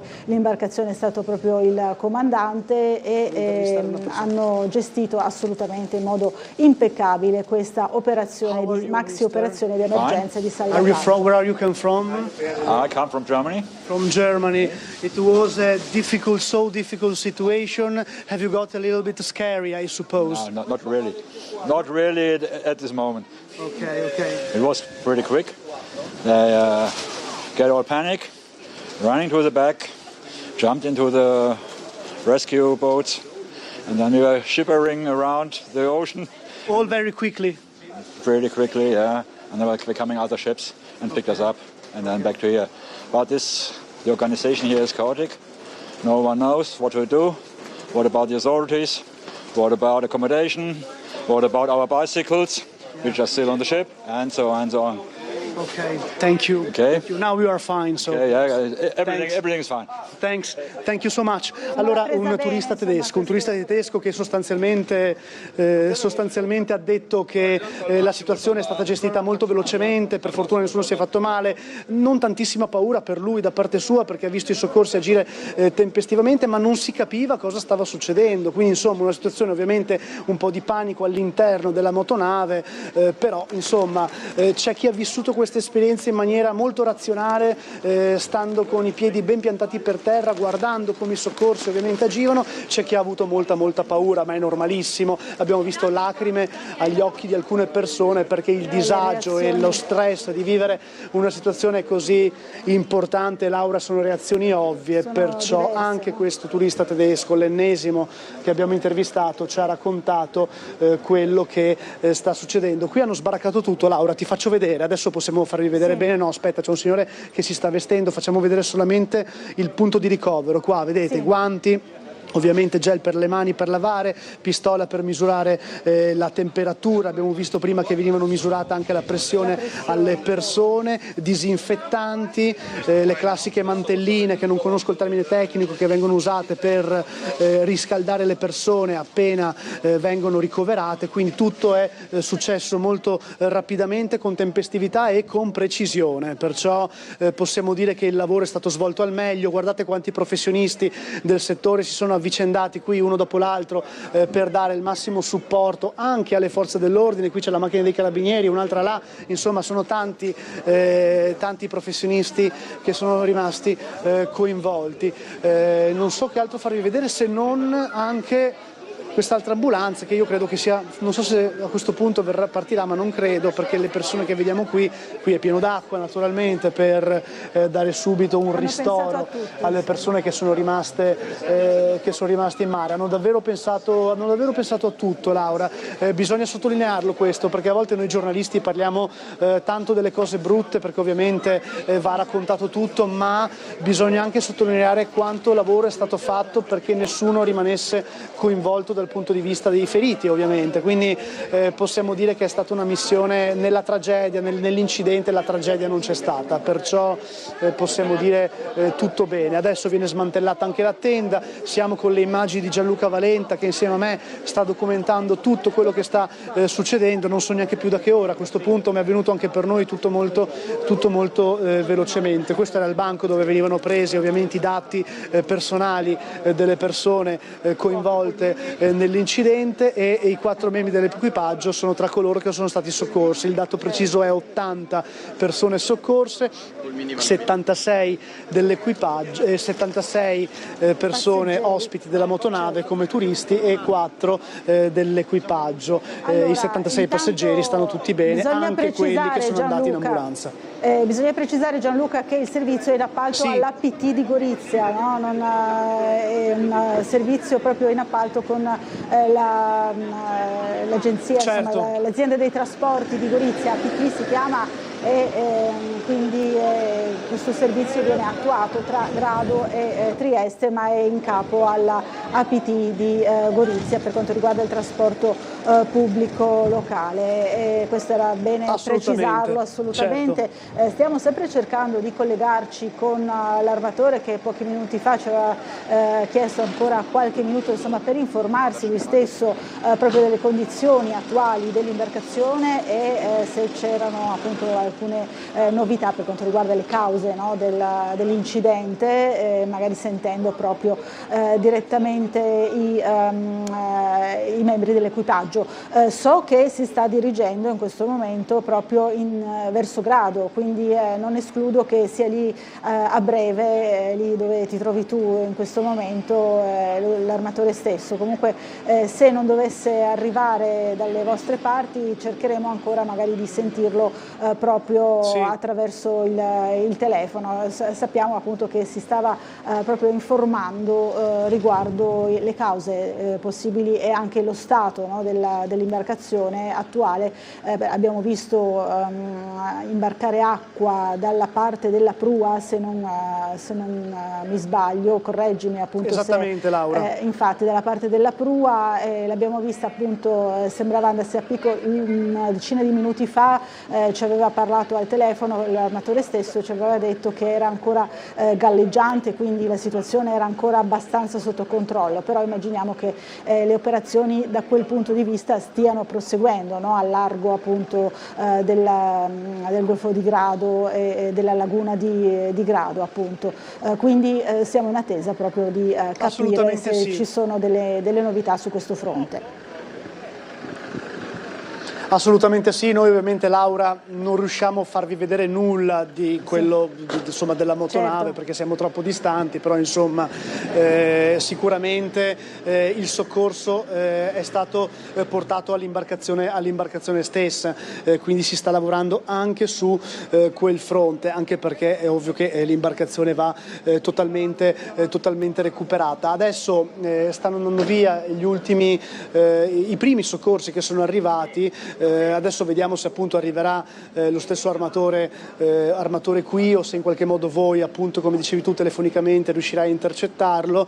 Comunque sia, la situazione qua è stata gestita in maniera davvero magistrale e sono tanti professionisti coinvolti, a partire dalla Guardia Costiera con le varie sezioni, tra cui quella di Grado, ma la polizia locale, sono in tanti sul posto insieme ai carabinieri, con lo stesso prefetto che in prima linea, lo abbiamo visto prima dalle immagini, accoglieva gli stessi passeggeri della motonave Audace. Forse, Laura, ho visto, aspetta che provo ad avvicinarmi, vediamo se riesco, forse ho visto una persona che ho intervistato prima, dovrebbe essere lo svizzero che parla bene italiano, vediamo se lo riesco a sentire un'ultima volta. Buongiorno, lei è il turista svizzero che parla così bene italiano, giusto? Ma così bene no, ma parlo italiano, sì. Beh dai, comunque lo parla molto bene. Lei come ha vissuto quindi questa esperienza? Abbiamo già parlato prima, ma volevo un attimo risentire un po' le sue parole. Ma come già detto era un casino, quanto abbiamo visto che arriva l'acqua. Imbarcava acqua sulla prua, sì. No? Allora poi c'erano tanti che cominciavano a gridare, bambini piangevano, c'era un giovane un po' ritardato, quello lì gridava come matto, era proprio un difficile per tutti. Difficile per tutti. Per tutti, naturalmente. Lei ha avuto paura? Non proprio paura, ma non sapevo cosa facciamo, non sapevo se abbiamo messo giubbotto e poi non sapevo se dobbiamo saltare nell'acqua o cosa succede, perché la barca sembrava che affonda, invece si teneva mezza nell'acqua. Allora poi sono venuti quelli gummotti e... I soccorsi sono arrivati subito, sono stati tempestivi. Veloce, sì, abbastanza veloce, sì. Questa è una buona notizia, almeno vuol dire che funziona il soccorso in modo... Sì, funzionava bene, soltanto poi siamo rimasti sul mare questi grandissimi gommini e non sapevamo cosa succede. Durava un po' di più. Come si chiama lej? Sestak. Sesta, e qui da solo con la moglie? No, con la moglie. Come sta la moglie? Ma sta mica male, va bene, lo porta perché è più giovane di me, io sono più anziano per tutta la barca, penso. Beh, la vedo bene in forma. Grazie. Grazie mille, buongiorno. Grazie, buongiorno.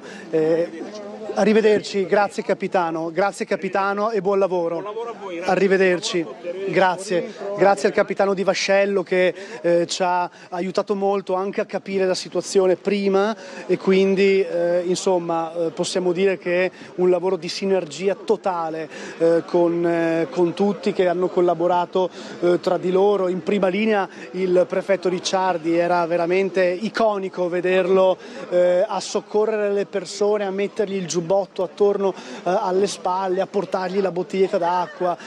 Davvero tutti hanno agito nella maniera più tempestiva possibile, garantendo la sicurezza di queste 76 persone più 4 membri dell'equipaggio. Noi siamo in diretta straordinaria, appena siamo riusciti a raggiungere ovviamente il molo torpediniere. Ora però ci spostiamo un attimo perché non vogliamo essere investiti.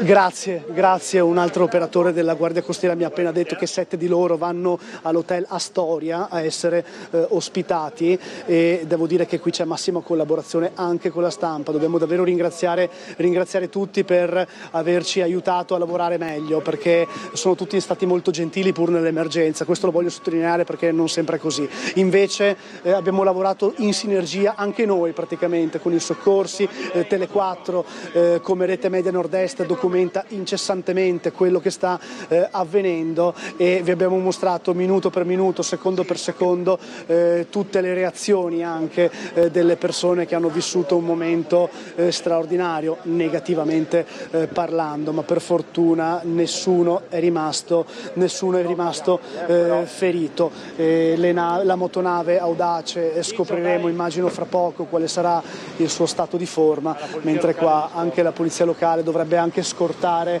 appunto le ultime persone che sono state ricoverate, che vengono portate in un posto sicuro. Eccoli qui che partono e vanno anche loro presso, appunto, credo che siano i 7 che vanno presso Astoria, l'hotel Astoria, credo che sia quello qui a Grado. Adesso casomai correggetemi voi se dico qualche cavolata, ma insomma la situazione adesso è tornata in tranquillità, per fortuna. Laura, vuoi commentare qualcosa anche tu? Allora, credo che siamo riusciti a rintracciare, quindi fra pochissimo sentiremo anche le parole dell'armatore della motonave Audace, che, lo ricordiamo, appunto ha avuto questa avaria, ha incominciato a imbarcare acqua a 5 miglia circa al largo di Grado. Ecco, mi dicono che è in linea Pierfilippo Vidali, buongiorno, l'armatore appunto della motonave Audace. Allora, intanto buongiorno e ci spieghi qual è la situazione sia della motonave, se poi si sanno dei particolari riguardo le cause dell'avaria. Guardi, io in questo momento sono in macchina, mi sto recando a Grado appunto per capire meglio cosa è accaduto. Posso però rassicurare innanzitutto che i passeggeri e i membri dell'equipaggio sono stati tutti trasportati rapidamente dalle motovedette della Capitaneria, quindi i soccorsi sono arrivati subito e anzi ringrazio per l'efficienza delle Capitanerie che hanno gestito questo evento straordinario. Per quanto riguarda invece, chiaramente dico, sono tutti a terra, so che stanno tutti bene, chiaramente lo spavento è tanto, però le condizioni fisiche dei passeggeri, dell'equipaggio sono tutti sani e salvi, ecco. Quindi questa era la cosa principale, prioritaria. Assolutamente. Importante. Per quanto riguarda l'imbarcazione, io so che in questo momento la stanno trainando in stato di galleggiabilità al cantiere più vicino, che è il San Giorgio di Nogaro. Arriveranno circa tra un'oretta e mezza, 2 al cantiere e poi appena tireranno sulla barca capiremo meglio il motivo di questa avaria. Chiarissimo, quindi adesso comunque non si può parlare di affondamento, l'imbarcazione comunque è ancora galleggiante. Guardi, ecco, l'unica cosa che come dire credo che sia stata un po' ingigantita, è proprio il termine usato. Ecco. Sicuramente il problema c'è stato, indagheremo bene sulle cause di questo evento, perché l'imbarcazione è nuova, quindi questo non doveva accadere. Potrebbe essere stato un urto in navigazione, potrebbero essere state altre cose, però naturalmente la parola ai tecnici domani, appena cominceranno gli accertamenti del caso. Però la parola affondamento in questo caso non c'entrava nulla. Cioè, come può una barca che affonda galleggiare, mi scusi? Certo, quindi era bene chiarirlo, insomma, anche per dare un'informazione corretta.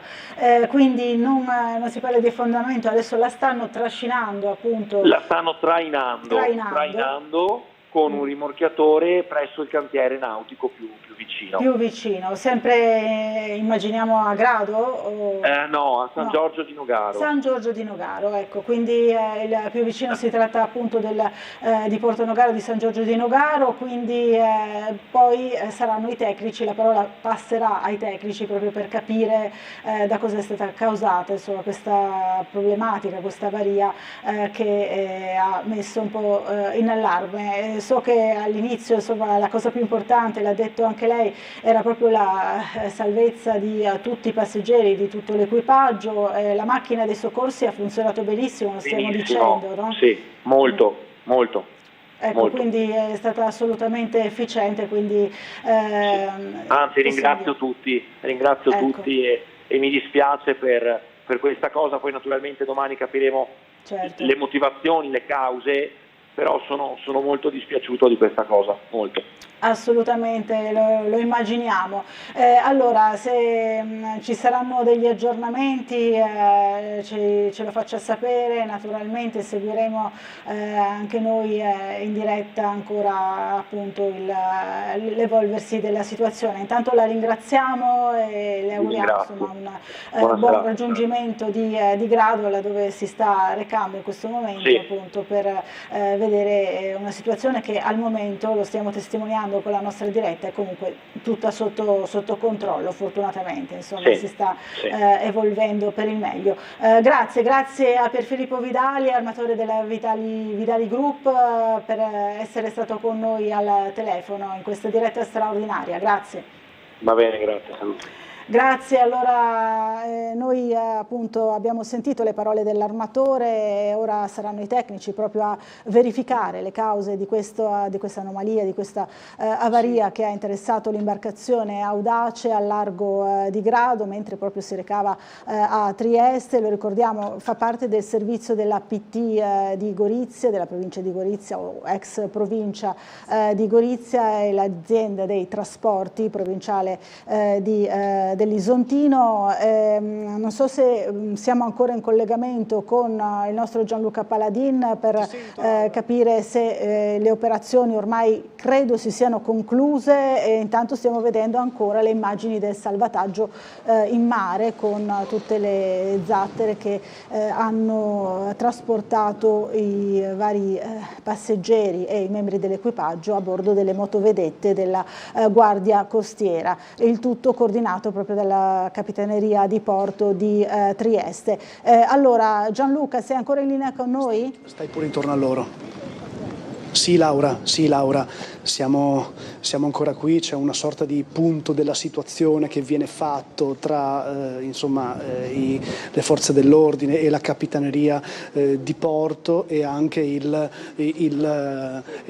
prefetto. Ci allontaniamo perché sicuramente non possiamo stare molto vicini, sono questioni logistiche che stanno appurando i professionisti ovviamente del settore delle forze dell'ordine col prefetto Ricciardi, quindi credo che siano anche informazioni in questo momento riservate, comunque una sorta di briefing finale di quello che è successo per capire la situazione, perché decideranno anche dovranno anche ritrovarsi, immagino, per fare un po' l'analisi di quanto successo, se era evitabile.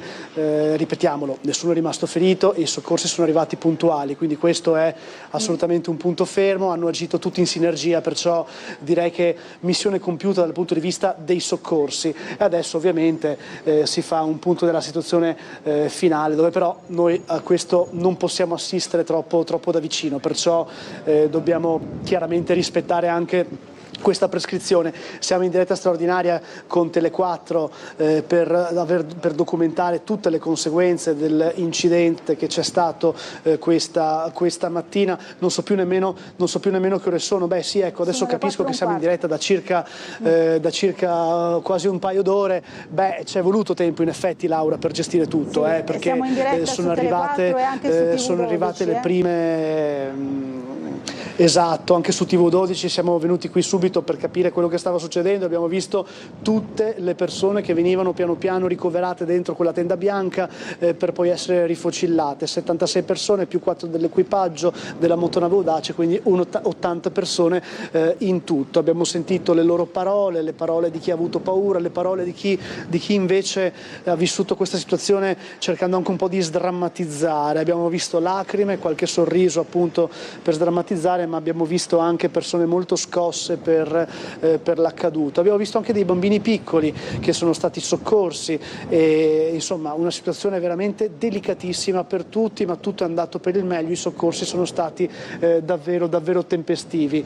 Credo ci sia anche il procuratore De Bortoli che parla con il prefetto, il procuratore da Gorizia, che eccolo lì, infatti, Massimo De Bortoli sul posto, che parlano tutti assieme per capire la situazione. Togliamo le immagini, Gianluca, non possiamo far vedere troppo. Allora andiamo di qua, vieni Gianluca, siamo con Gianluca Valenta che insieme a me sta documentando la situazione fin dal primissimo pomeriggio. Un'altra intervista che fa il nostro amico svizzero che ha vissuto anche lui la situazione drammatica di questo momento insieme in compagnia della moglie, e qui è stato allestito il campo di soccorso al molo torpediniere di Grado, proprio per fare in modo che le 80 persone venissero a Scaglioni, ospitate in quella tenda, per poi ricevere una bevanda calda, una bottiglietta d'acqua, qualcosa da mangiare, e ovviamente abbiamo fatto vedere anche prima che misuravano la pressione e la temperatura delle persone, perché ovviamente bisogna fare tutto come Dio comanda, come si suol dire, con la massima precisione. Nessuno è rimasto ferito, nessuno ha avuto disagi, 6 persone sono state portate in ospedale a livello precauzionale, diverse persone verranno ospitate in alcune strutture ricettive della zona. Laura, vi lascio un attimo commentare con queste immagini finali, cerchiamo anche di capire se riusciremo a intercettare Vidali quando arriverà qui. Comunque, come vedete, viene smantellato tutto, va via anche il prefetto Ricciardi, che era qui in prima linea insieme ai soccorritori per aiutare fin dall'inizio. Laura, esattamente questa è la situazione. Ti lascio un attimo la parola, qualche minuto se vuoi. Allora sì, grazie intanto davvero per il grande lavoro che state facendo tu e Gianluca Paladin e Gianluca Valenta sul campo, e lo ricordiamo ancora una volta, siamo sempre in diretta dall'inizio di questa emergenza straordinaria sia su Tele4 che su TV12, lo ricordiamo ancora una volta, e la situazione insomma si è conclusa nel migliore dei modi, viste le premesse insomma sicuramente molto preoccupanti. Il Mayday è stato lanciato intorno a mezzogiorno, abbiamo visto le immagini impressionanti, possiamo anche volendo rivederle, del salvataggio da più punti di vista, del salvataggio di questa imbarcazione in grande difficoltà in mezzo al mare, appunto in mezzo alla laguna di Grado, con l'imbarcazione che imbarcava acqua, abbiamo visto l'elicottero e le varie imbarcazioni della Capitaneria di Porto e tutte le zaptere scialuppe di salvataggio che hanno portato in salvo tutti quanti i passeggeri che hanno vissuto sicuramente una situazione di grande paura, vissuta naturalmente in modo diverso da persona a persona. C'è chi, come ci ha raccontato Gianluca Paladin, è andato nel panico, chi invece l'ha presa con più filosofia, anche perché i soccorsi sono stati davvero tempestivi e quindi sono rimasti davvero tutti sani e salvi. Solo 6 persone, ce l'ha confermato poco fa il prefetto di Gorizia Ricciardi, solo 6 persone sono state portate in ospedale per accertamenti, le loro condizioni comunque non sono assolutamente gravi, è più una precauzione, no? Ce l'ha detto proprio direttamente il prefetto. Tutti gli altri sono già rientrati o nelle loro abitazioni o nelle strutture ricettive, perché si trattava soprattutto di turisti e turisti in particolare stranieri. Ecco, qui vediamo davvero le immagini impressionanti del salvataggio, l'imbarcazione ormai praticamente vuota, le persone tutte in salvo sulle strutture di salvataggio e poi naturalmente i soccorsi che sono riusciti a portare in salvo tutte le persone a riva. Allora, ora mi dicono che sono pronte le interviste che ha realizzato il nostro Gianluca Paladin sia al capitano di vascello sia al prefetto Ricciardi, il prefetto di Gorizia, proprio sulla situazione generale, sulla macchina dei soccorsi. Rivediamole insieme. È questa, in questa situazione preoccupante, la cosa positiva. Tutto è andato a quanto pare bene, al di là delle motivazioni, delle ragioni per le quali la nave ha avuto difficoltà e verranno accertate da chi ne ha la competenza. Il sistema del soccorso ha funzionato, la Capitaneria di Porto, la Direzione Marittima Terrestre hanno coordinato perfettamente le operazioni, tutte le componenti sono intervenute, il soccorso, le autorità sanitarie, le altre componenti del soccorso pubblico, tutti hanno lavorato assieme per evitare che questa situazione si trasformasse in una tragedia. A quanto sembra, incrociamo le dita, non ci sono vittime, non ci sono persone che abbiano subito particolari problemi, ovviamente i sanitari lo stanno controllando in questo momento, è la dimostrazione che il meccanismo del soccorso funziona. Capitano di vascello, allora innanzitutto cosa succede in una situazione del genere? La Capitaneria di Porto è intervenuta tempestivamente, c'era il problema della nave che sembra che sia ancora in affondamento tecnicamente sulla prua, mi pare. Sì. Intanto l'autorità marittima, la guardia costiera, la Capitaneria di Porto e l'autorità deputata al coordinamento delle operazioni di soccorso in mare e per questo ha ricevuto la chiamata di soccorso della motonave e ha messo in piedi un'organizzazione abbastanza imponente alla quale hanno partecipato, oltre alle 6 unità navali della guardia costiera e ad un proprio aereo, anche unità navale, una della Guardia di Finanza e una dei Vigili del Fuoco, che insieme ai propri elicotteri hanno dato supporto a questa imponente operazione di soccorso. 80 persone, nessun ferito per fortuna. 80 è il numero corretto? 80 sì, 84 membri di equipaggio e 76 passeggeri di diversa nazionalità. Tutto ha funzionato perfettamente come diceva prima il prefetto, stiamo portando a terra questi turisti. Qualcuno è normalmente spaventato anche perché le condizioni meteo non sono delle migliori. Ecco, è stato proprio questo il problema che magari ha scatenato l'avaria dell'imbarcazione, proprio le condizioni meteo che andranno poi verificate dai tecnici per quanto riguarda i danni che sono stati causati a questa imbarcazione. L'armatore ci ha fatto sapere che il servizio di trasporto comunque da Grado a Trieste non viene sospeso, viene comunque, prosegue comunque attraverso gli autobus dell'APT, dell'azienda provinciale dei trasporti di Gorizia in questi giorni, per i prossimi giorni. Poi naturalmente ora stanno trainando l'imbarcazione, la Audace, nel porto di San Giorgio di Nogaro, a Porto Nogaro, per cercare di capire qual è l'entità del danno subito dall'imbarcazione stessa e una volta verificato questo dato assolutamente importante poi si procederà a ripararlo modo. Se dovesse essere un danno di lieve entità, ci raccontava prima l'armatore, ci vorranno circa una settimana, 10 giorni per riprendere normalmente il servizio. Se poi dovesse essere più grave, insomma, questo richiederà naturalmente più tempo per riparare il tutto e eventualmente si verificheranno le condizioni di questa imbarcazione e si penserà ad un'alternativa. Comunque nei prossimi giorni il servizio non verrà interrotto e continuerà attraverso gli autobus dell'APT, dell'azienda provinciale dei trasporti di Gorizia. Queste le parole dell'armatore Pier Filippo Vidali. Intanto stiamo vedendo a più riprese, insomma, le immagini impressionanti del salvataggio. Siamo stati continuamente in collegamento con il nostro Gianluca Paladin per raccontarvi tutta la macchina dei soccorsi che ha portato in salvo 76 passeggeri e 4 membri dell'equipaggio. L'imbarcazione Audace, lo ricordiamo ancora una volta, intorno a mezzogiorno ha lanciato il Mayday per un problema di acqua che veniva imbarcata a circa 5 miglia dalla costa e subito sono scattati i soccorsi. L'allarme è scattato quando a bordo c'erano, appunto l'abbiamo detto, 76 tutto bene, passeggeri. soccorsi tempestivi. Ecco, c'è sì, molto tempestivi, anzi ringrazio tutti e mi scuso dell'accaduto. Domani con la barca alata in cantiere capiremo le cause di questa avaria, di questa problematica, anche perché l'imbarcazione è nuova. E niente, quindi domani darò aggiornamenti un po' più concreti, più precisi. Certo. Lei ha sottolineato giustamente che non si deve parlare di affondamento, c'è un principio di l'acqua è imbarcato sulla prua sostanzialmente, mi pare di aver capito. Fantasie.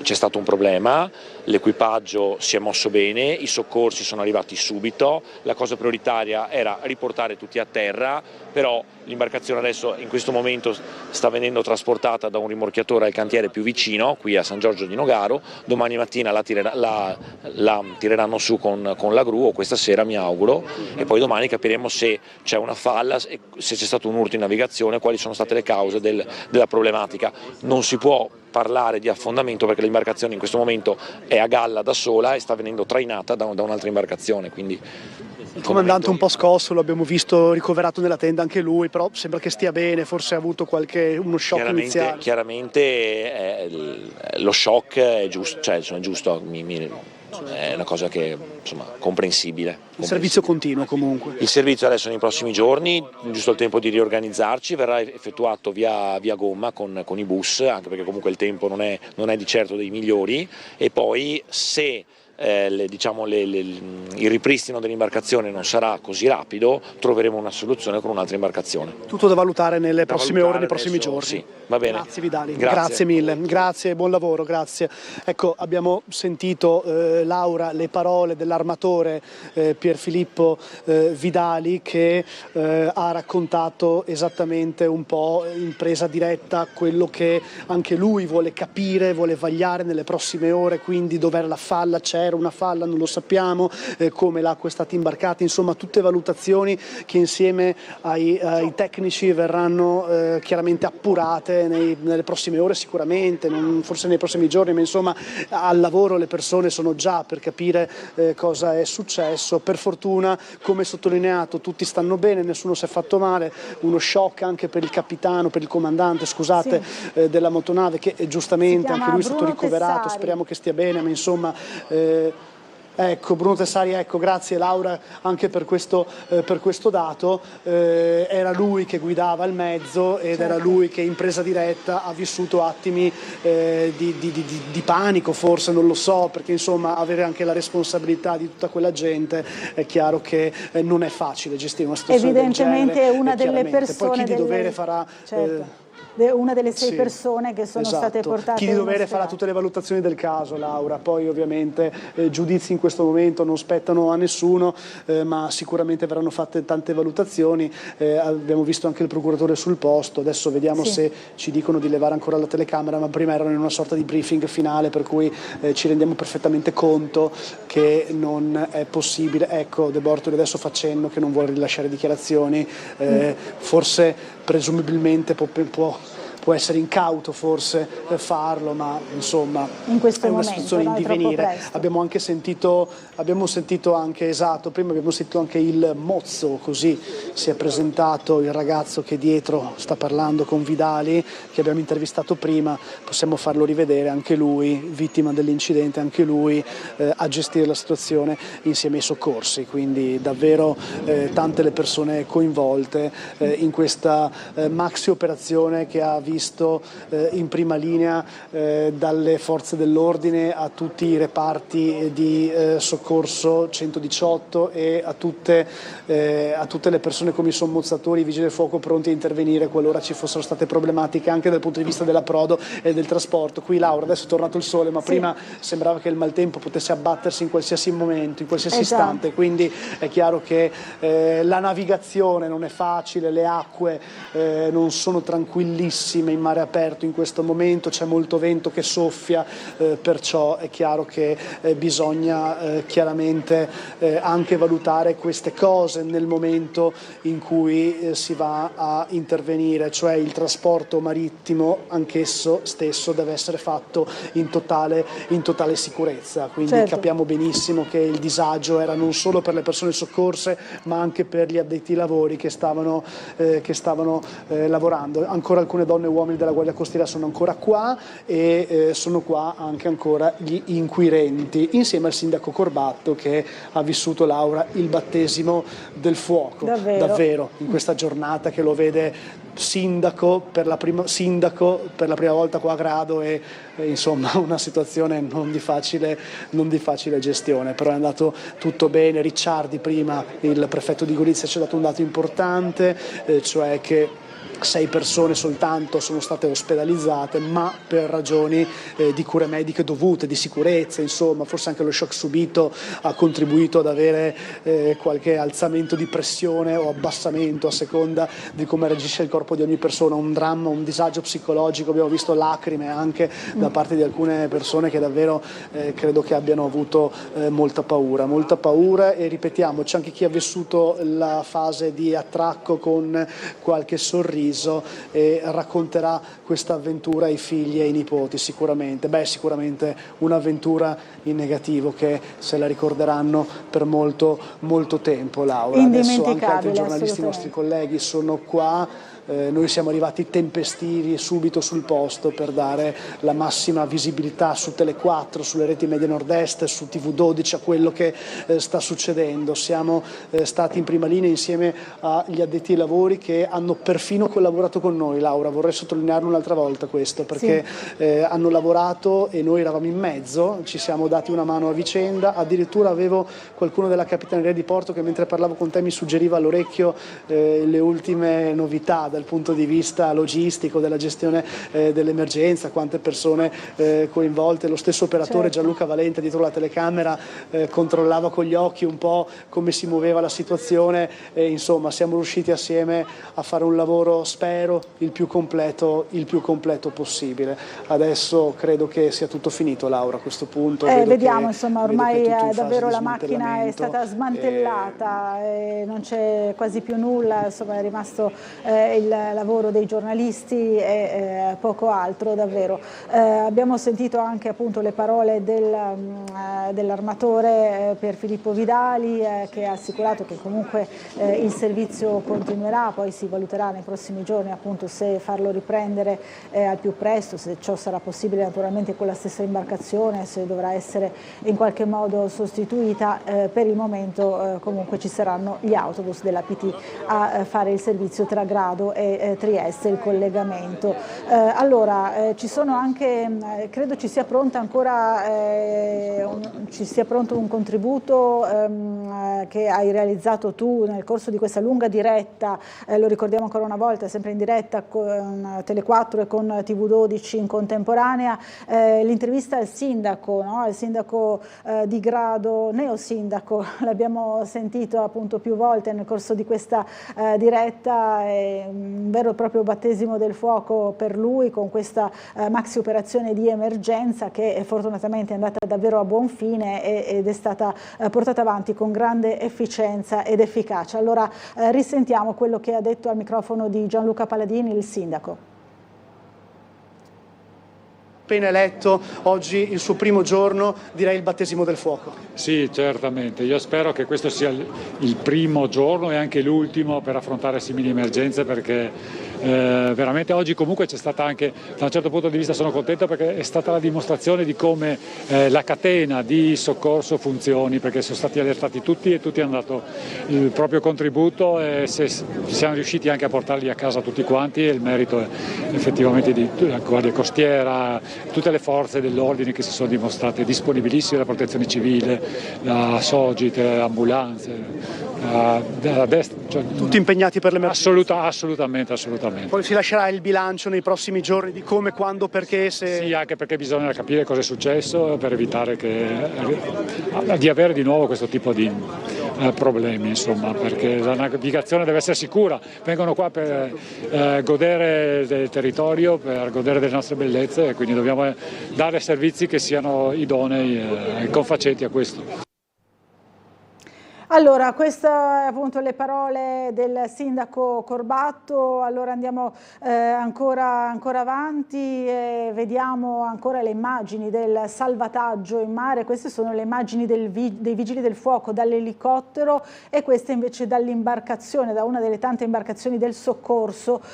Qui vediamo ancora dall'alto appunto le operazioni di soccorso in mare di questa imbarcazione, l'Audace, che fa la spola tra Grado e Trieste. Era partita proprio da Grado, dalla località balneare dell'Isola del Sole, intorno alle 11:30 di oggi, e verso mezzogiorno, quando si trovava a 5 miglia dalla costa, ha cominciato a imbarcare acqua ed era in una situazione di forte rischio. L'abbiamo detto più volte. Allora subito è stato lanciato il Mayday, e quindi è scattata la macchina dei soccorsi. Qui vediamo le immagini della Guardia Costiera ancora una volta. Subito sono stati soccorsi i passeggeri, 76 passeggeri, in gran parte turisti stranieri. C'era anche qualche italiano a bordo, ma erano davvero pochi, come ci ha raccontato più volte il nostro Gianluca Paladini in questa lunga diretta. Eccoli qui che vengono portati con le scialuppe di salvataggio a bordo delle motovedette della Guardia Costiera, coordinate tutte dalla Capitaneria di Porto di Trieste, poi anche naturalmente con il contributo della Capitaneria di Monfalcone e di Grado stessa. La motonave imbarcava acqua, non è mai andata appunto sott'acqua, è rimasta sempre in galleggiamento, come ci ha riferito poco fa anche lo stesso armatore. Viene trainata al porto di Portonogaro per le verifiche del caso, naturalmente, per verificare quali siano i danni subiti in questo brutto incidente. Tutti i passeggeri sono stati portati in salvo a riva, così come i 4 membri dell'equipaggio, a cominciare anche dal comandante della nave, che è sceso naturalmente per ultimo dall'imbarcazione e che però è stato poi ricoverato per trauma subito. Non sappiamo quali siano le sue condizioni, ma ci aveva riferito il prefetto Ricciardi che le 6 persone ricoverate e ospedalizzate erano comunque in condizioni non critiche, quindi questo è un dato sicuramente molto importante. Ecco, intanto stiamo vedendo ancora le immagini del salvataggio e l'arrivo, l'abbiamo visto nella nostra lunga diretta, di tutti i passeggeri e dei membri dell'equipaggio al molo torpediniere di Grado, finalmente sani e salvi. Laddove c'era tutta la macchina proprio dei soccorsi, a tutti è stata misurata la pressione, la temperatura, sono stati tutti rifocillati e riscaldati con le mantelline termiche, li abbiamo visti, tutti avevano i giubbotti di salvataggio, quindi davvero tutto ha funzionato alla perfezione e sono tutti sani e salvi, lo ribadiamo ancora una volta. Stanno arrivando anche commenti da parte di esponenti politici di sollievo per l'esito di questa brutta avventura vissuta dai passeggeri. Motonave Audace, la deputata del Partito Democratico Serracchiani dice: sollievo per i passeggeri salvi, un grande sospiro di sollievo, immagino dopo aver vissuto momenti drammatici, un grazie al dispositivo di soccorso coordinato dalla Guardia Costiera che ha tratto in salvo tutti i naufraghi. Un ringraziamento che è arrivato un po' dappertutto, sia dal sindaco di Grado Corbatto, sia dal prefetto stesso Ricciardi, che ha poi coordinato sul posto le varie operazioni con tutte le forze dell'ordine presenti. C'erano anche i carabinieri, la polizia locale di Grado, quindi davvero tutte le strutture possibili per dare soccorso a queste 80 persone che si sono trovate a vivere questa brutta avventura, sicuramente molto di impatto emotivo, ma fortunatamente senza gravi conseguenze, perlomeno gravi conseguenze fisiche. Allora, non so se siamo ancora in collegamento con il nostro Gianluca Paladino, se possiamo rivedere qualche contributo per quanto riguarda, ecco, lo vedo ancora in collegamento, ma vedo che ormai non c'è più nulla sul molo torpediniere di Grado, quindi vedo che ormai sono andati via tutti i mezzi. Sì, siamo qui che ovviamente abbiamo dovuto documentare fino alla fine. Adesso gli ultimi mezzi stanno andando via, ma davvero è un'operazione che è durata abbastanza, perché noi siamo arrivati qui dopo pranzo praticamente, nel primissimo pomeriggio. Le operazioni sono andate avanti ancora per 2 ore, perché dovevano ancora arrivare i primi soccorsi, o meglio, dovevano ancora sbarcare le prime persone a colpi di una decina ogni motovedetta, tipo prima 11, poi 12, poi 9, poi 13 persone, insomma arrivavano, credo che siano state usate una cosa come 6 o 7 motovedette per portare tutte le persone, alcune più cariche, altre meno. Tra questi passeggeri, ricordiamolo, c'erano anche, almeno io ne ho visti 2 di bambini, perciò una situazione anche delicatissima di gestione. Tutto il soccorso vero e proprio, cioè il momento del ricovero, dell'aiuto alle persone, è avvenuto in quella tenda bianca che vi abbiamo mostrato più e più volte, dove venivano rifocillati i passeggeri della motonave, venivano rifocillati con acqua, tè e con un po' di cibo anche per mangiare, e con le classiche mantelline che vengono fornite per riscaldare il proprio corpo, anche perché in mare ovviamente fa molto più freddo, poi c'era pure alzato molto vento, che adesso è un po' in calo, quindi insomma una situazione veramente disagevole per tutti, per molti, per loro protagonisti della vicenda, ovvero i passeggeri della motonave Audace. Ecco, ovviamente la polizia locale era in prima linea qua per chiudere questa parte di strada che vedete inquadrata e sovrintendere i lavori, ma insieme anche i carabinieri e insieme a tutti i vari attori delle capitanerie di porto, così come quella della sezione di Grado ovviamente, poi la Croce Rossa che ha allestito la tenda, insomma tante le persone, tantissimi professionisti coinvolti di vari settori che hanno fatto un super lavoro per garantire l'incolumità ovviamente di queste persone. Nessuno è rimasto ferito, ma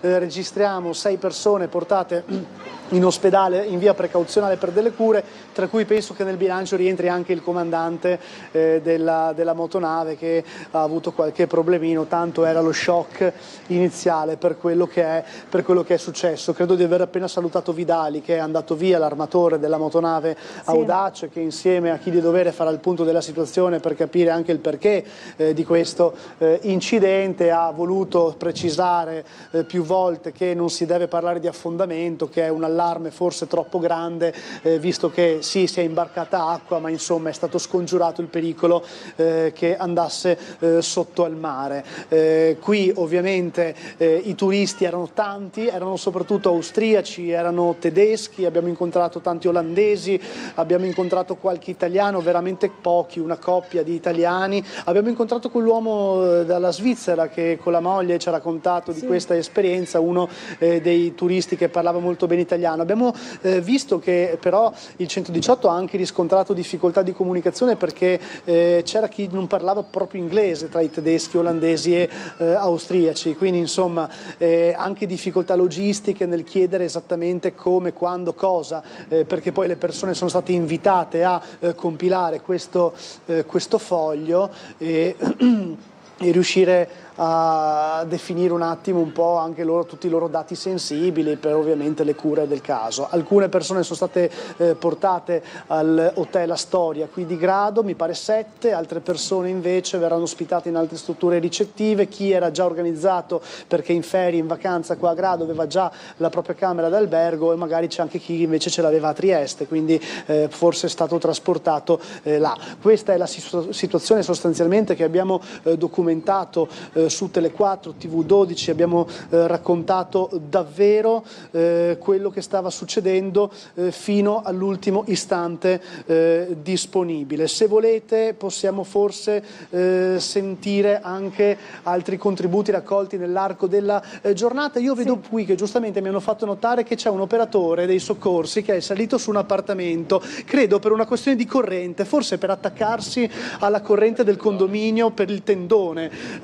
Credo che fosse un cavo, un cavo che fa in modo che l'impianto della struttura regga dal punto di vista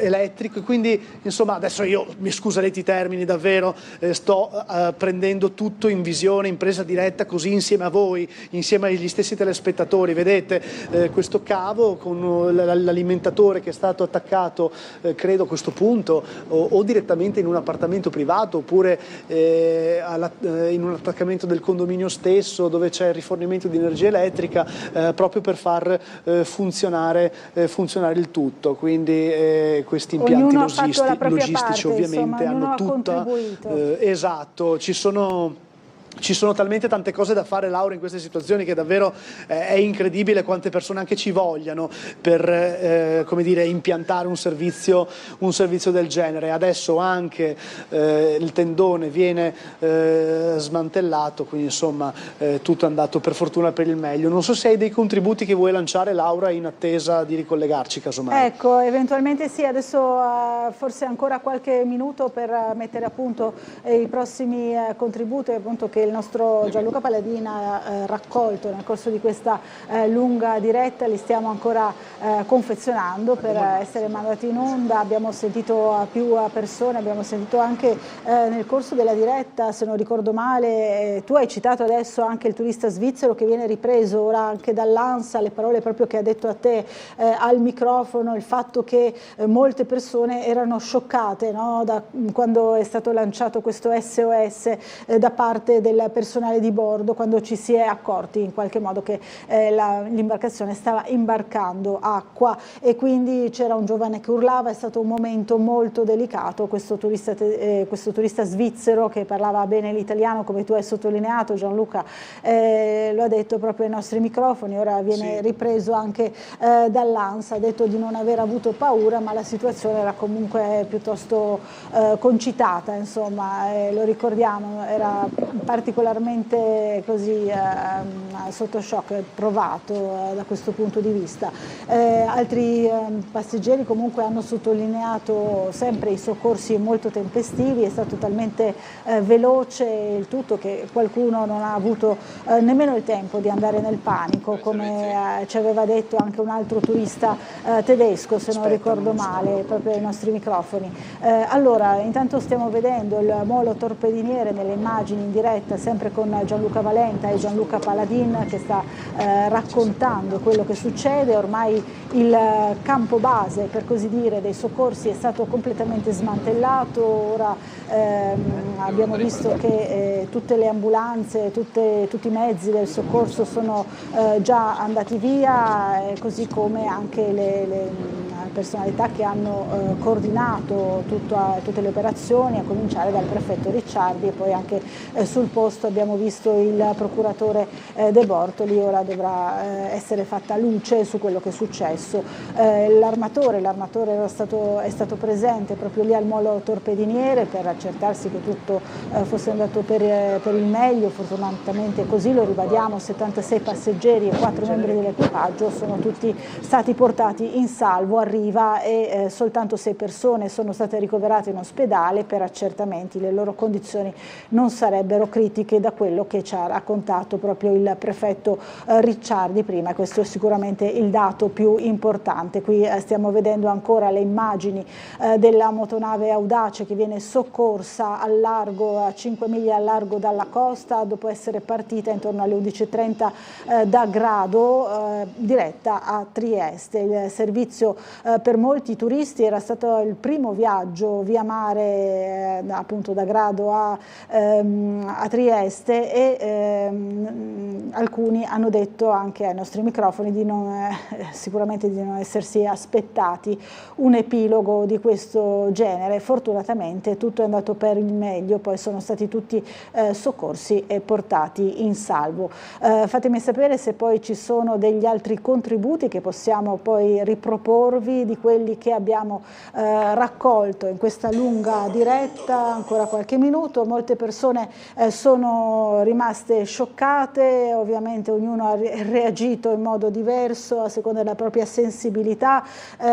Ora anche il tendone, vedo nelle immagini, ecco qua in diretta, viene smantellato, quello della Croce di San Giovanni, della Sogit di Grado, viene sgonfiato, per così dire, e smantellato. Ha ospitato tutti e 76 i passeggeri e 4 membri dell'equipaggio per i primissimi soccorsi. Davvero tutti hanno lavorato incessantemente per circa 3 ore per dare sostegno e soccorso a tutte queste persone che fortunatamente poi erano in buone condizioni, naturalmente sotto shock. A tutte è stata presa la temperatura, la pressione, sono stati tutti rifocillati e riscaldati con i teli termici, perché le condizioni del tempo, che probabilmente hanno aggravato insomma la situazione dell'avaria all'interno dell'imbarcazione, erano davvero pessime in quel momento in mezzo al mare, e sembrava che il maltempo dovesse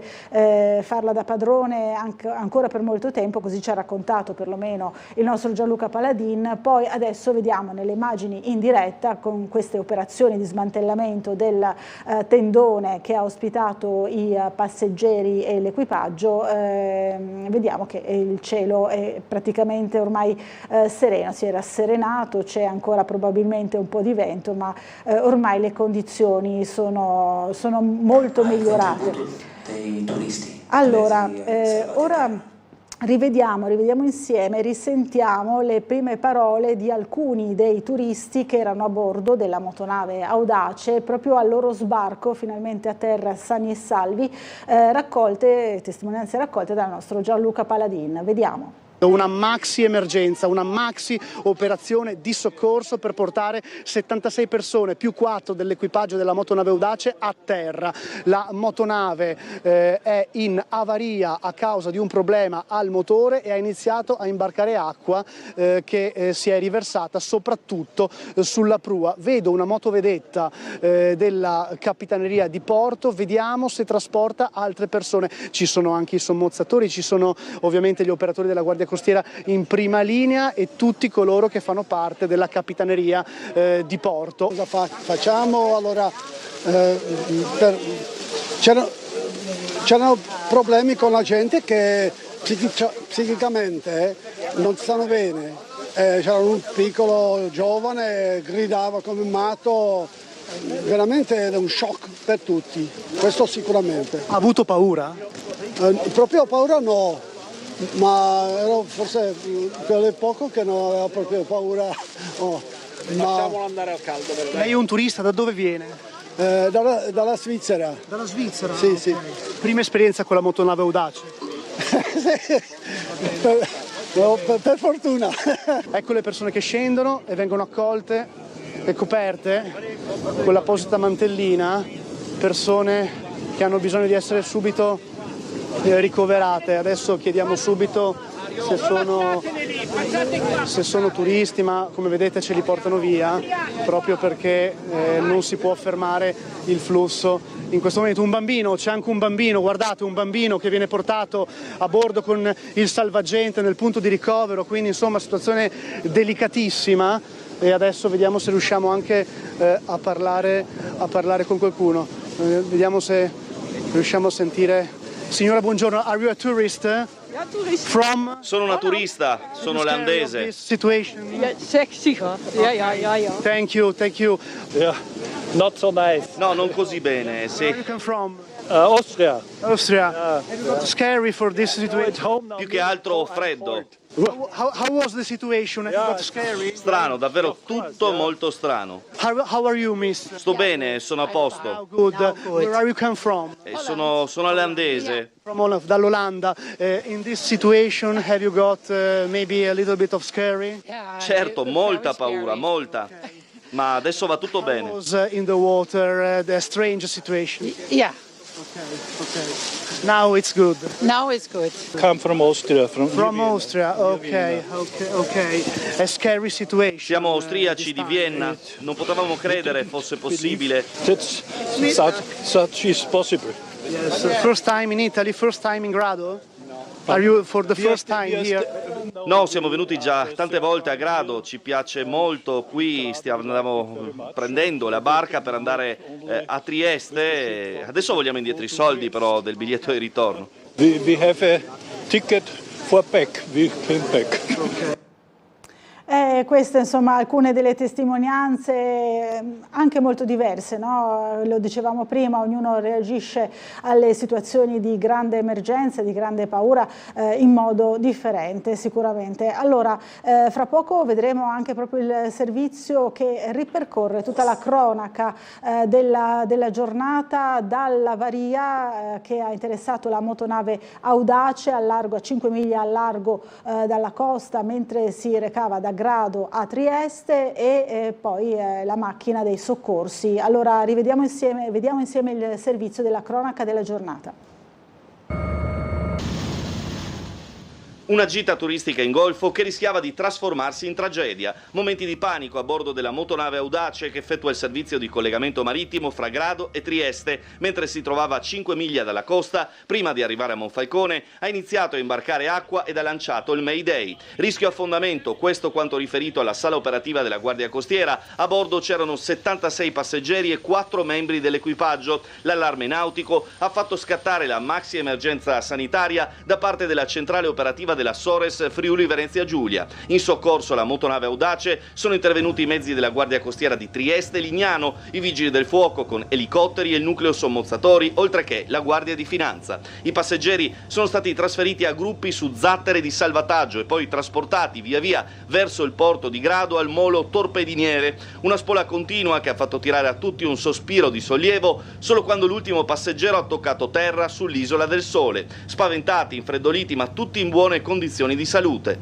Alle 15, quando la conta definitiva ha concluso il salvataggio, il momento di riflettere, in primis per l'armatore della motonave Pierfilippo Vidali. Soccorsi tempestivi. Ecco, c'è sì, molto tempestivi, anzi ringrazio tutti e mi scuso dell'accaduto. Domani con la barca a latte in cantiere capiremo le cause di questa avaria, di questa problematica, anche perché l'imbarcazione è nuova e niente, quindi domani darò aggiornamenti un po' più concreti. Più precisi. Certo. Lei ha sottolineato giustamente che non si deve parlare di affondamento, c'è un principio di l'acqua ha imbarcato sulla prua sostanzialmente, mi pare di aver capito. Fantasie. C'è stato un problema, l'equipaggio si è mosso bene, i soccorsi sono arrivati subito, la cosa prioritaria era riportare tutti a terra, però l'imbarcazione adesso in questo momento sta venendo trasportata da un rimorchiatore al cantiere più vicino, qui a San Giorgio di Nogaro. Domani mattina la tireranno su con la gru, o questa sera mi auguro, e poi domani capiremo se c'è una falla, se c'è stato un urto in navigazione, quali sono state le cause della problematica. Non si può parlare di affondamento perché l'imbarcazione in questo momento è a galla da sola e sta venendo trainata da un'altra imbarcazione, quindi Il comandante un po' scosso, lo abbiamo visto ricoverato nella tenda anche lui, però sembra che stia bene, forse ha avuto uno shock iniziale. Chiaramente lo shock è giusto, cioè è giusto, è una cosa che insomma comprensibile. Il servizio continua comunque. Il servizio adesso nei prossimi giorni, giusto il tempo di riorganizzarci, verrà effettuato via gomma con i bus, anche perché comunque il tempo non è di certo dei migliori, e poi se il ripristino dell'imbarcazione non sarà così rapido, troveremo una soluzione con un'altra imbarcazione. Tutto da valutare nelle prossime ore, nei prossimi giorni. Sì, va bene. Grazie Vidali, grazie mille. Allora, queste le parole dell'imprenditore, dell'armatore Pierfilippo Vidali, l'armatore appunto della Audace, che ha avuto l'avaria al largo di Grado, e ora invece risentiamo le interviste realizzate sempre sul campo dal nostro Gianluca Paladin al prefetto di Gorizia Ricciardi, al capitano di vascello, se non vado errata, e anche poi risentiremo le parole del sindaco, del neosindaco di Grado, Corbatto. È questa, in questa situazione preoccupante, la cosa positiva. Tutto è andato a quanto pare bene, al di là delle motivazioni, delle ragioni per le quali la nave ha avuto difficoltà e verranno accertate da chi ne ha la competenza. Il sistema del soccorso ha funzionato, la Capitaneria di Porto, la Direzione Marittima di Trieste hanno coordinato perfettamente le operazioni, tutte le componenti sono intervenute, il soccorso, le autorità sanitarie, le altre componenti del soccorso pubblico, tutti hanno lavorato assieme per evitare che questa situazione si trasformasse in una tragedia. A quanto sembra, incrociamo le dita, non ci sono vittime, non ci sono persone che abbiano subito particolari problemi, ovviamente i sanitari lo stanno controllando in questo momento, è la dimostrazione che il meccanismo del soccorso funziona. Capitano di vascello, allora innanzitutto cosa succede in una situazione del genere? La Capitaneria di Porto è intervenuta tempestivamente, c'era il problema della nave che sembra che sia ancora in affondamento tecnicamente, sulla prua mi pare. Sì. Intanto l'autorità marittima, la guardia costiera, la Capitaneria di Porto e l'autorità deputata al coordinamento delle operazioni di soccorso in mare, e per questo ha ricevuto la chiamata di soccorso della motonave e ha messo in piedi un'organizzazione abbastanza imponente, alla quale hanno partecipato, oltre alle 6 unità navali della guardia costiera e ad un proprio aereo, anche unità navale, una della Guardia di Finanza e una dei Vigili del Fuoco, che insieme ai propri elicotteri hanno dato supporto a questa imponente operazione di soccorso. 80 persone, nessun ferito per fortuna. 80 è il numero corretto? 80, sì. 84 membri di equipaggio e 76 passeggeri di diversa nazionalità. Tutto ha funzionato perfettamente, come diceva prima il prefetto, stiamo portando a terra questi turisti. Qualcuno è normalmente spaventato, anche perché le condizioni meteo non sono del migliore. Queste le dichiarazioni del direttore marittimo della Friuli Venezia Giulia della Guardia Costiera e comandante della Capitaneria di Trieste, Luciano Del Prete. Ora sentiamo invece le parole del sindaco di Grado, Giuseppe Corbatto. Sindaco, appena eletto, oggi il suo primo giorno, direi il battesimo del fuoco. Sì, certamente. Io spero che questo sia il primo giorno e anche l'ultimo per affrontare simili emergenze, perché veramente oggi comunque c'è stata anche, da un certo punto di vista sono contento perché è stata la dimostrazione di come la catena di soccorso funzioni, perché sono stati allertati tutti e tutti hanno dato il proprio contributo e siamo riusciti anche a portarli a casa tutti quanti, e il merito è effettivamente della Guardia Costiera, tutte le forze dell'ordine che si sono dimostrate disponibilissime, la protezione civile, la Sogit, le ambulanze, la destra, cioè, tutti impegnati per l'emergenza. Assolutamente. Poi si lascerà il bilancio nei prossimi giorni di come, quando, perché, se... Sì, anche perché bisogna capire cosa è successo per evitare di avere di nuovo questo tipo di problemi, insomma, perché la navigazione deve essere sicura. Vengono qua per godere del territorio, per godere delle nostre bellezze, e quindi dobbiamo dare servizi che siano idonei e confacenti a questo. Allora, queste le parole del sindaco. Torniamo per una conclusione, un riassunto generale della giornata da Gianluca Paladin dal molo torpediniere di Grado. A te la linea, Gianluca. Una giornata incredibile, una maxi emergenza gestita al meglio. La motonave Audace ha iniziato a imbarcare acqua a prua mentre si trovava in navigazione sulla linea Grado-Trieste. 76 passeggeri a bordo, quasi tutti stranieri, 4 membri dell'equipaggio.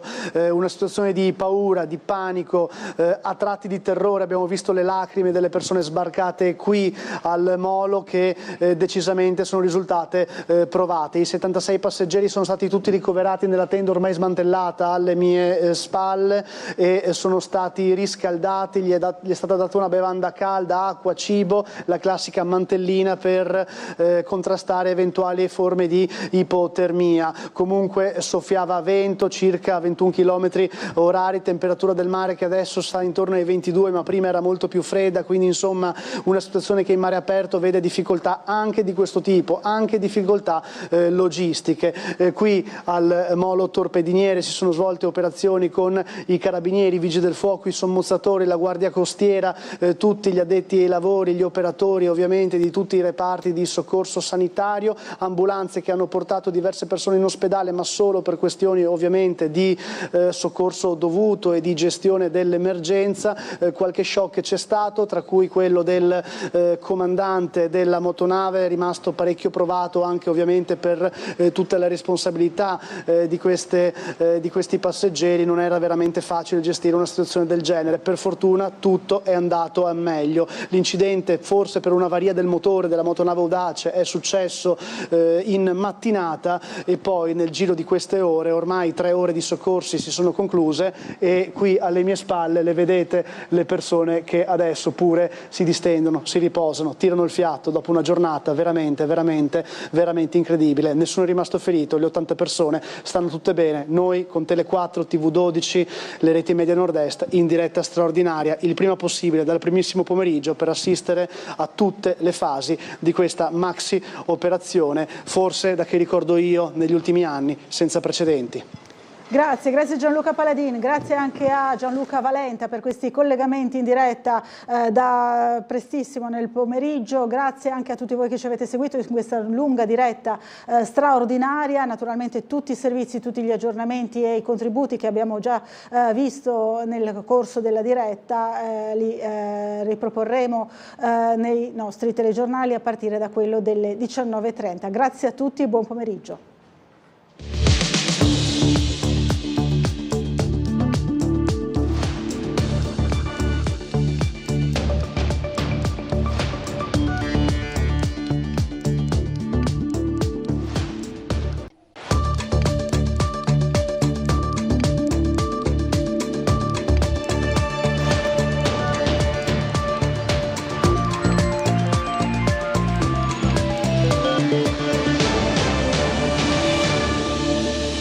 La motonave Audace rischia di affondare al largo di Grado, tutti in salvo i 76 passeggeri e membri dell'equipaggio grazie a una maxi operazione di salvataggio. Un disastro, una vergogna, le voci dei passeggeri dell'Audace al molo Torpediniere di Grado fra paura, freddo e shock, tanti stranieri, soprattutto austriaci e olandesi. Dalle bitte di prua ho visto l'acqua che entrava da sotto, le parole del comandante dell'Audace Tessari e l'ipotesi di una falla nello scafo. Domani la motonave verrà issata in cantiere, verificheremo se c'è o meno una falla, ma non è affatto affondata, così l'armatore dell'Audace Pierfilippo Vidali. Sgombero del Silos e polemica a distanza fra il presidente dell'ICS Schiavone e Fratelli d'Italia. Entro 15 giorni l'operazione di trasferimento a Campo Sacro. Anna Maria Cisint resterà dopo le elezioni in Europa come pro sindaco. Comune di Monfalcone passerà in mano all'attuale vice sindaco Garritani. Primo passo oggi a Muggia per la costruzione del futuro centro sportivo della Triestina in zona Montedoro.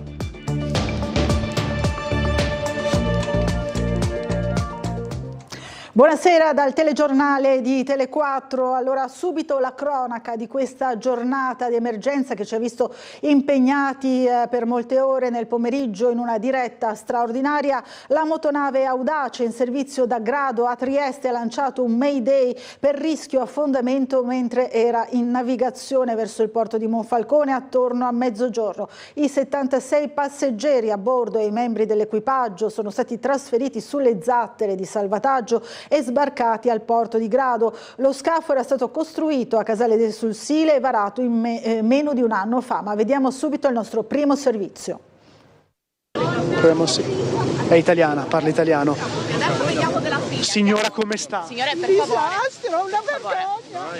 Un disastro, una vergogna, queste le prime parole. Una gita turistica in Golfo che rischiava di trasformarsi in tragedia. Momenti di panico a bordo della motonave Audace che effettua il servizio di collegamento marittimo fra Grado e Trieste. Mentre si trovava a 5 miglia dalla costa, prima di arrivare a Monfalcone, ha iniziato a imbarcare acqua ed ha lanciato il Mayday. Rischio affondamento, questo quanto riferito alla sala operativa della Guardia Costiera. A bordo c'erano 76 passeggeri e 4 membri dell'equipaggio. L'allarme nautico ha fatto scattare la maxi emergenza sanitaria da parte della centrale operativa della Sores Friuli Venezia Giulia. In soccorso alla motonave Audace sono intervenuti i mezzi della Guardia Costiera di Trieste e Lignano, i vigili del fuoco con elicotteri e il nucleo sommozzatori, oltre che la Guardia di Finanza. I passeggeri sono stati trasferiti a gruppi su zattere di salvataggio e poi trasportati via via verso il porto di Grado al molo torpediniere. Una spola continua che ha fatto tirare a tutti un sospiro di sollievo solo quando l'ultimo passeggero ha toccato terra sull'Isola del Sole. Spaventati, infreddoliti, ma tutti in buone condizioni di salute. Facciamo allora,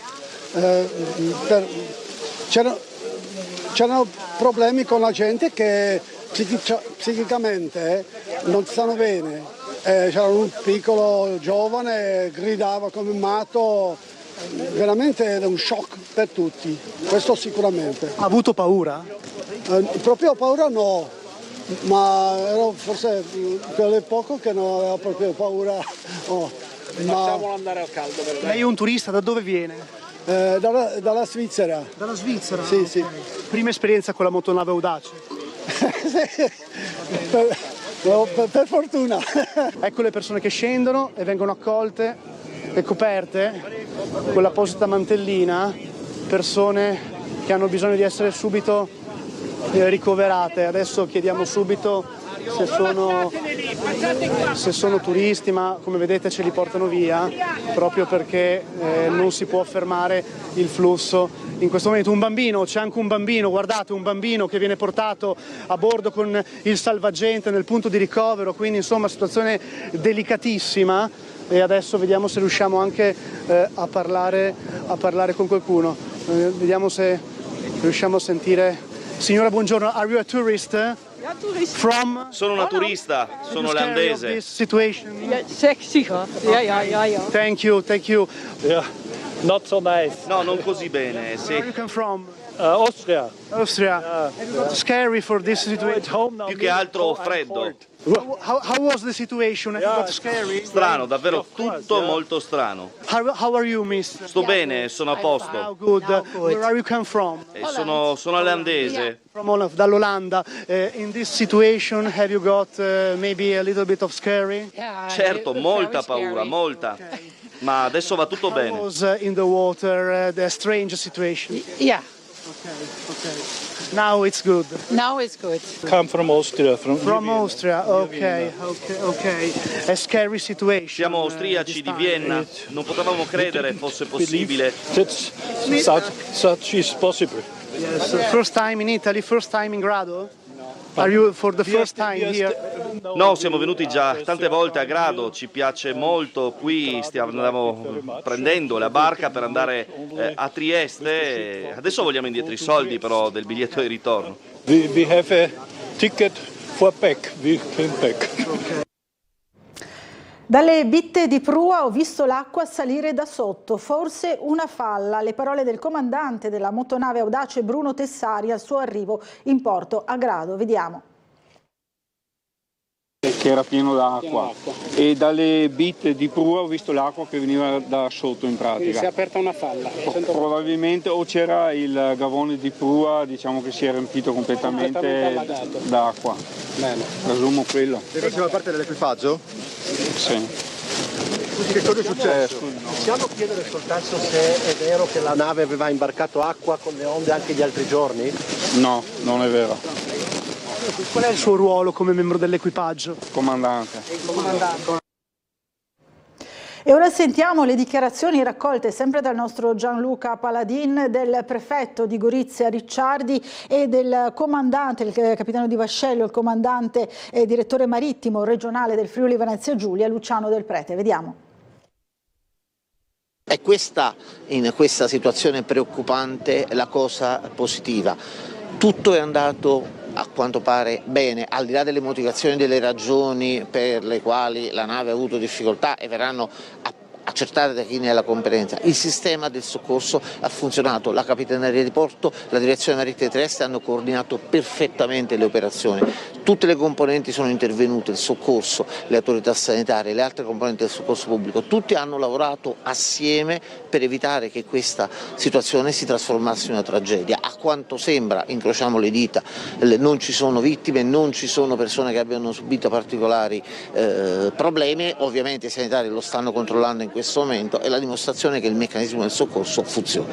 Capitano di vascello, allora innanzitutto cosa succede in una situazione del genere? La Capitaneria di Porto è intervenuta tempestivamente, c'era il problema della nave che sembra che sia ancora in affondamento tecnicamente sulla prua, mi pare. Sì. Intanto l'autorità marittima, la Guardia Costiera, la Capitaneria di Porto e l'autorità deputata al coordinamento delle operazioni di soccorso in mare, e per questo ha ricevuto la chiamata di soccorso dalla motonave e ha messo in piedi un'organizzazione abbastanza imponente, alla quale hanno partecipato, oltre alle 6 unità navali della Guardia Costiera e ad un proprio aereo, anche unità navale, una della Guardia di Finanza e una dei Vigili del Fuoco, che insieme ai propri elicotteri hanno dato supporto a questa imponente operazione di soccorso. 80 persone, nessun ferito per fortuna. 80 è il numero corretto? 80, sì. 84 membri di equipaggio e 76 passeggeri di diversa nazionalità. Tutto ha funzionato perfettamente come diceva prima il prefetto, stiamo portando a terra questi turisti. Qualcuno è normalmente spaventato anche perché le condizioni meteo non sono delle migliori. E domani la motonave verrà issata in cantiere, verificheremo se c'è o meno una falla, ma non è affatto affondata. Così l'armatore dell'Audace, Pierfilippo Vidali. Sentiamolo ai nostri microfoni. Molto tempestivi, anzi ringrazio tutti e mi scuso dell'accaduto. Domani con la barca alata in cantiere capiremo le cause di questa avaria, di questa problematica, anche perché l'imbarcazione è nuova e niente, quindi domani darò aggiornamenti un po' più concreti. Più precisi. Certo. Lei ha sottolineato giustamente che non si deve parlare di affondamento, c'è un principio di l'acqua imbarcato sulla prua sostanzialmente, mi pare di aver capito. Fantasie. C'è stato un problema, l'equipaggio si è mosso bene, i soccorsi sono arrivati subito, la cosa prioritaria era riportare tutti a terra, però l'imbarcazione adesso in questo momento sta venendo trasportata da un rimorchiatore al cantiere più vicino, qui a San Giorgio di Nogaro, domani mattina la tireranno su con la gru, o questa sera mi auguro, e poi domani capiremo se c'è una falla, se c'è stato un urto in navigazione, quali sono state le cause della problematica. Non si può parlare di affondamento perché l'imbarcazione in questo momento è a galla da sola e sta venendo trainata da un'altra imbarcazione, quindi il comandante un po' scosso, lo abbiamo visto ricoverato nella tenda anche lui, però sembra che stia bene, forse ha avuto uno shock iniziale. Chiaramente lo shock è giusto, cioè è giusto, è una cosa che insomma comprensibile. Il servizio continua comunque. Il servizio adesso nei prossimi giorni, giusto il tempo di riorganizzarci, verrà effettuato via gomma con i bus, anche perché comunque il tempo non è di certo dei migliori, e poi se il ripristino dell'imbarcazione non sarà così rapido, troveremo una soluzione con un'altra imbarcazione. Tutto da valutare nelle prossime ore, nei prossimi giorni. Sì, va bene. Grazie Vidali. Queste le parole dell'armatore. È appena eletto, la proclamazione è avvenuta proprio nella giornata di ieri, il neosindaco di Grado Giuseppe Corbatto si è trovato ad affrontare questa emergenza, fortunatamente poi finita bene, tutto sommato. Allora sentiamolo al microfono ancora di Gianluca Paladin. Sindaco, appena eletto, oggi il suo primo giorno, direi il battesimo del fuoco. Sì, certamente. Io spero che questo sia il primo giorno e anche l'ultimo per affrontare simili emergenze, perché veramente oggi comunque c'è stata anche, da un certo punto di vista sono contento perché è stata la dimostrazione di come la catena di soccorso funzioni, perché sono stati allertati tutti e tutti hanno dato il proprio contributo e siamo riusciti anche a portarli a casa tutti quanti, e il merito è effettivamente della Guardia Costiera, tutte le forze dell'ordine che si sono dimostrate disponibilissime, la protezione civile, la Sogit, le ambulanze, la destra, cioè, tutti impegnati per l'emergenza. Assolutamente. Poi si lascerà il bilancio nei prossimi giorni di come, quando, perché. Sì, anche perché bisogna capire cosa è successo per evitare di avere di nuovo questo tipo di problemi, insomma, perché la navigazione deve essere sicura. Vengono qua per godere del territorio, per godere delle nostre bellezze, e quindi dobbiamo dare servizi che siano idonei e confacenti a questo. E come vi dicevo, la motonave Audace è stata progettata e realizzata da un cantiere nautico di Casale sul Sile, nel Veneto. Il varo un anno fa. Il titolare rimane cauto, ma aggiunge anche che se si fosse trattato di un difetto di costruzione sarebbe emerso molto prima. Allora vediamo.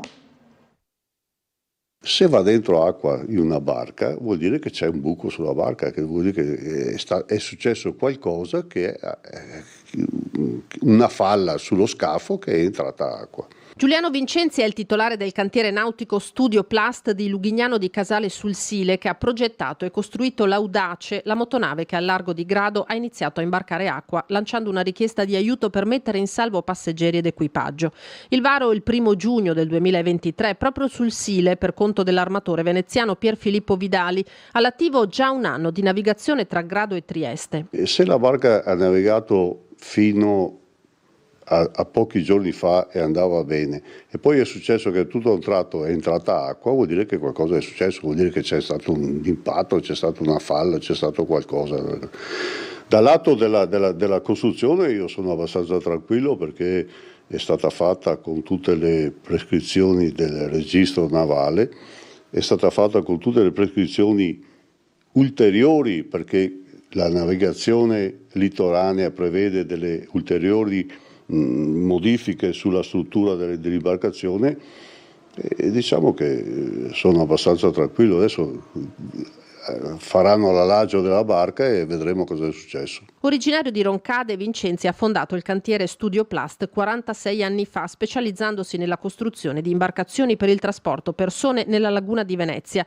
L'Audace è la prima motonave, un'altra è in via di conclusione e sarà varata a fine luglio. Proprio su questa imbarcazione Irina ci ha rilasciato, e mi ha commosso quando mi ricordo, mi ha rilasciato questa cosa che certificava che l'imbarcazione era stata costruita nel miglior modo possibile. Che dimensioni ha questa barca, questa Audace?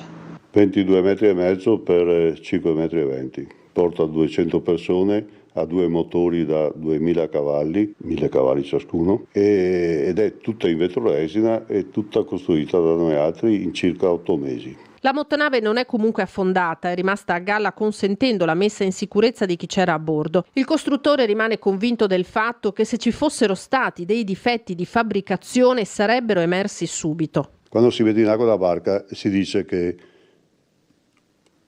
o va bene oppure subito succede qualcosa. E questo è. Chiudiamo per il momento quest'ampia pagina, la riprenderemo con un approfondimento nel nostro post telegiornale, ma parliamo della polemica invece riguardo il Silos a Trieste.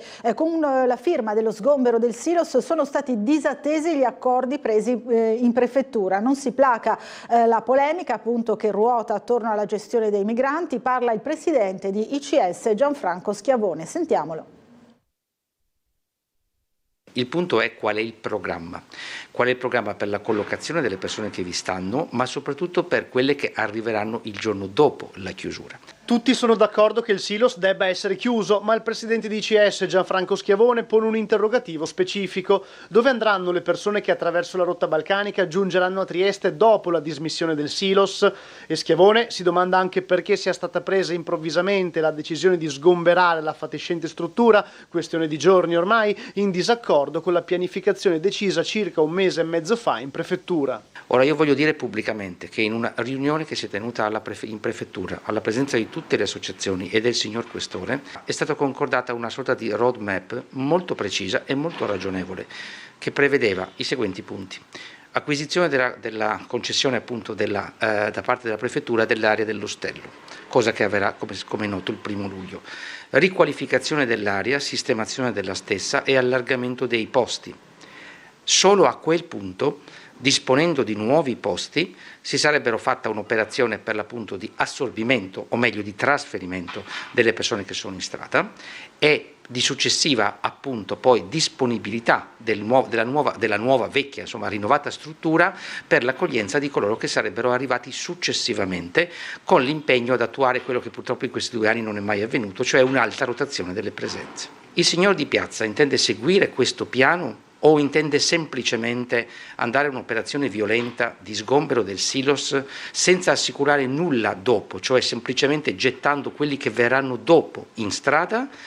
E soprattutto qual è la relazione fra ciò che è stato detto in prefettura quel giorno e questa ordinanza? Dalla sinistra e dall'ICS polemiche inutili, dicano chiaramente quanti posti vogliono per i migranti a Trieste. Risponde così il consigliere regionale di Fratelli d'Italia Claudio Giacomelli. Noi siamo assolutamente favorevoli a questo sgombero, sosteniamo il sindaco e Asugi, ma ringraziamo anche molto il governo di Giorgia Meloni, perché non dimentichiamoci che lo sgombero è possibile grazie sindaco, grazie al governo di Giorgia Meloni che ha trovato delle altre sistemazioni in giro per l'Italia per queste persone e non a Trieste. Il consigliere regionale di Fratelli d'Italia Claudio Giacomelli rimarca l'appoggio al sindaco di Piazza per la decisione tramite ordinanza di sgomberare il silos di Trieste, ma intanto continua a montare la polemica. Il centro-sinistra ha attaccato duramente il primo cittadino chiedendo dove si intenda destinare i migranti che arriveranno a Trieste nei prossimi mesi e di aprire un ricovero nell'ex mercato della stazione di via Flavio Gioia. Sono incredibili perché loro per primi dicevano che la situazione del silos era insostenibile. Benissimo, la si risolve, dopodiché con la proprietà si vede di chiudere il silos. Ma getta la maschera perché dice quello che vuole veramente il centro-sinistra, vuole ampliare i posti di accoglienza. Parla di queste persone che non è che finiranno in qualche paese in guerra, ma avranno altri centri di accoglienza, non a Trieste ma in altre parti. La verità è che Trieste ha circa 1400-1500 posti di accoglienza straordinaria che sono troppi, perché per protocollo ANCI dovrebbe stare intorno ai 500-600. Il centrodestra dice che sono troppi e collaborando con il governo Meloni da un lato ci sono dei trasferimenti costanti, dall'altro bisogna dire gli arrivi dalla rotta balcanica anno su anno, non inverno su estate, sono diminuiti del 50%. Se allora il centro-sinistra deve dire chiaramente, guardando in faccia agli elettori triestini, quanti posti d'accoglienza secondo loro dovrebbe avere Trieste. Poi la risposta anche a ICS, il consorzio presieduto da Gianfranco Schiavone. È una società che su questo lavora.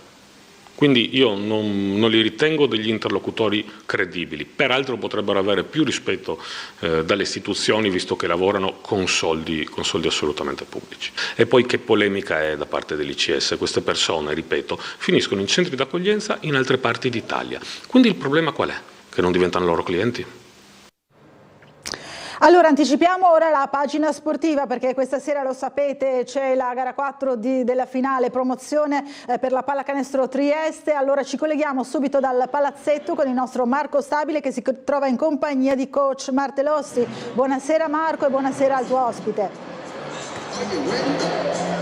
Buonasera Laura, buonasera ai telespettatori di Tele4, gara 4 di finale promozione fra Pallacanestro Trieste e Acqua San Bernardo Cantù. Dopo la delusione di gara 3, Trieste vuole che i propri ragazzi chiudano l'impresa qui nel parquet di casa. Per Trieste il secondo match point, per Cantù invece tutto l'interesse a vincere e a riportare la serie in casa in gara 5. Parlavo con coach Alberto Martellossi prima di iniziare, sin qui sembra che il fattore campo in questa serie pesi quasi al contrario. Ma sì, sembra una cosa certamente singolare. Io poi l'ho tastato ancora di più dal vivo perché ho avuto la fortuna di seguire anche le due partite ad Esio ed effettivamente il dato sembra questo, a fronte di due cornici meravigliose, spot eccezionale per il campionato, per il nostro sport, sicuramente la tensione non ha giocato a favore delle squadre di casa, quindi siamo tutti molto curiosi di vedere l'andamento di oggi, dove chiaramente c'è una Trieste che sa che è l'occasione giusta da sfruttare, dove però c'è anche una Cantù che, avendo rotto il ghiaccio, potrà giocare forse con ancora più serenità sotto questo punto di vista. Ecco, c'è da dire, Moraschini non sarà della partita dopo l'infortunio in gara 3, gli effettivi per Trieste ci sono tutti, ma va detto che ci sono dei giocatori che hanno fatto molto male a Trieste, Ichi su tutti, ma anche Baldirossi sotto canestro, e insomma è una squadra che l'altra volta ha trovato altre armi anche in difesa per mettere in difficoltà Trieste. Cosa deve fare Trieste per riscattarsi e chiudere la serie? Beh, diciamo che le due cose basic a livello individuale sono proporre una difesa che possa essere, non dico più aggressiva contro Ichi, perché comunque lo è stata, a volte più furba, a volte più dura, più consistente nelle penetrazioni, meglio magari spendere un fallo piuttosto che permettergli delle situazioni di sovrannumero.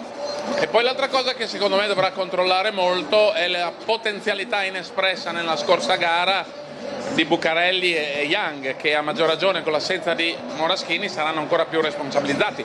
Stiamo parlando di due giocatori importantissimi, se non ricordo male Bucarelli lo scorso turno fece 24 punti in una singola gara, quindi le potenzialità ci sono notevoli, e quindi a livello individuale queste due cose qui. A livello di squadra penso che una cosa che ha pagato molto in negativo a Trieste nella scorsa gara sono stati i rimbalzi offensivi concessi a Cantù, e questa è l'attenzione maggiore che deve porre. Grazie a coach Martellossi, naturalmente gli highlights, le interviste, tutto su questa gara 4 già domani mattina a Sveglia Trieste e poi nei nostri telegiornali di Tele4. A te Laura. Grazie a Marco Stabile e a coach Martellossi. Noi dobbiamo chiudere per una breve pausa pubblicitaria, ci rivediamo però subito dopo con altri servizi e notizie.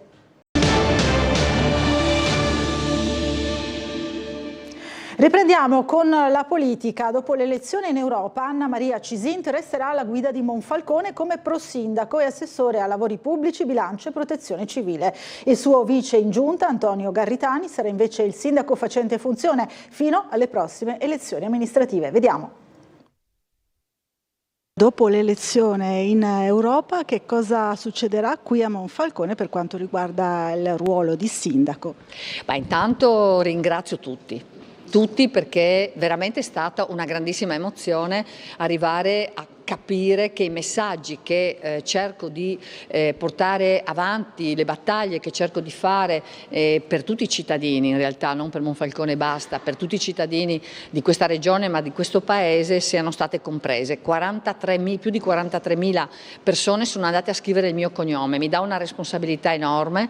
Monfalcone ha bisogno ancora della mia presenza fisica, lo so bene, me lo dicono i cittadini, e io rimango a fare l'assessore esterno con le deleghe importanti al bilancio, che ovviamente sta nelle mie competenze. Manterrò ovviamente i lavori pubblici perché ho portato a Monfalcone 110 milioni di euro, ne abbiamo realizzati più o meno 75-80 e voglio completare l'opera bellissima di una città che si è riscoperta, quindi io rimango con delle deleghe anche alla protezione civile, cosa che ho seguito in tutti questi anni, e poi perché non vi nego che amo fare questa attività, cioè fare il sindaco è nelle mie corde, e quindi con una modalità di prosindaco nel mio ufficio di sempre io resto a fare ciò che serve al territorio. Il mio ruolo lo dettano le norme.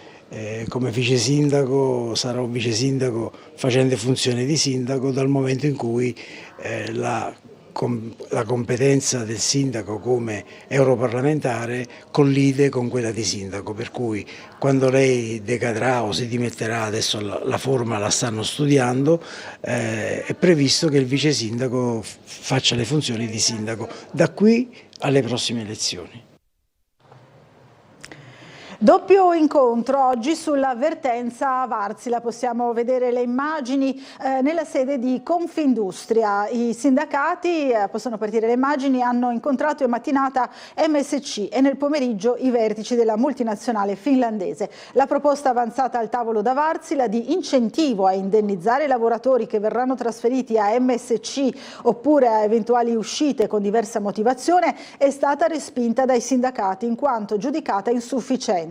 Durante la discussione le rappresentanze sindacali hanno formulato una controproposta sulla quale l'azienda si è presa l'impegno di rispondere al prossimo incontro del 21 giugno con una controproposta con l'auspicio di avvicinare le parti il più possibile a un'ipotesi d'accordo. Altro punto da analizzare sarà, sempre secondo i sindacati, il piano industriale del service di Wärtsilä per il triennio 24-27 che l'azienda si è impegnata a spiegare sempre nel prossimo incontro il 21 di giugno.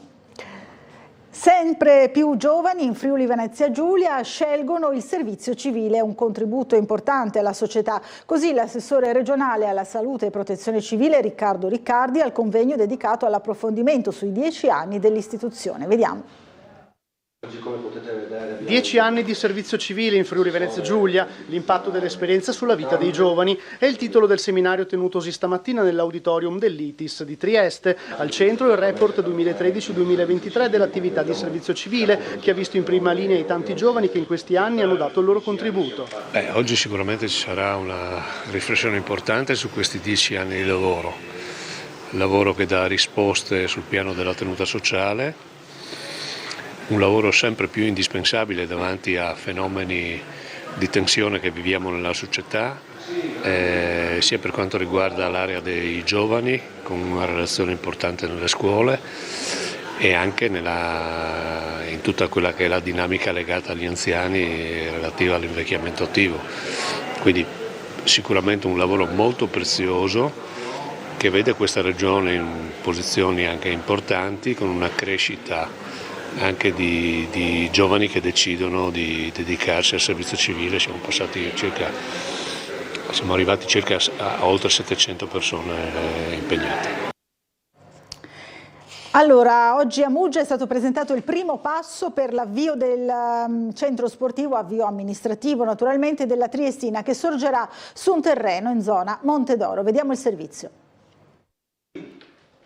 Dal 16 maggio è stato avviato il percorso amministrativo in partenariato pubblico-privato presentato oggi, che rappresenta il primo passo per la realizzazione del centro sportivo della Triestina nel territorio comunale di Muggia. Il club rossolabardato ha presentato la manifestazione di interesse per la creazione dell'impianto sul terreno, circa 7 ettari più un'ampia zona boschiva che non verrà intaccata ma anzi valorizzata, sito in località Montedoro. Le fasi della procedura passano attraverso un percorso urbanistico, quindi con un'evidenza pubblica per capire chi potrebbe essere in grado di soddisfare le richieste come da regolamento. Il progetto, oggi ancora in fase di realizzazione, porterà a una serie di campi di calcio, tra i 3 e i 5, più altre strutture che possano completare un'offerta sportiva sia per la Triestina che per altre società di Muggia e dintorni. C'è una manifestazione di interesse da parte della Triestina a fare un centro sportivo nel comune di Muggia. Hanno già individuato ovviamente il terreno, avendolo opzionato, e il comune ha già risposto che ovviamente è favorevole a determinate condizioni, ovviamente che ci siano anche delle ricadute sul territorio dal punto di vista del coinvolgimento delle società sportive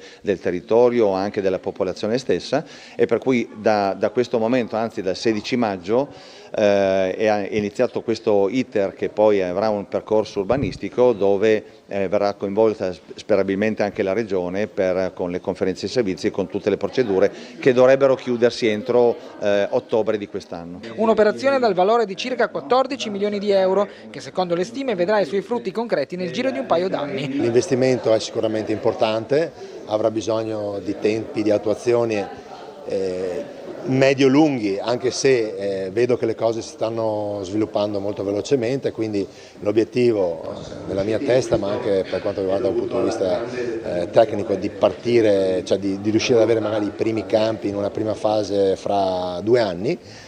Ricordo che attualmente ci stiamo allenando al Grezzar, non abbiamo campi per il settore giovanile, o meglio, dobbiamo comunque muoverci sempre nel territorio.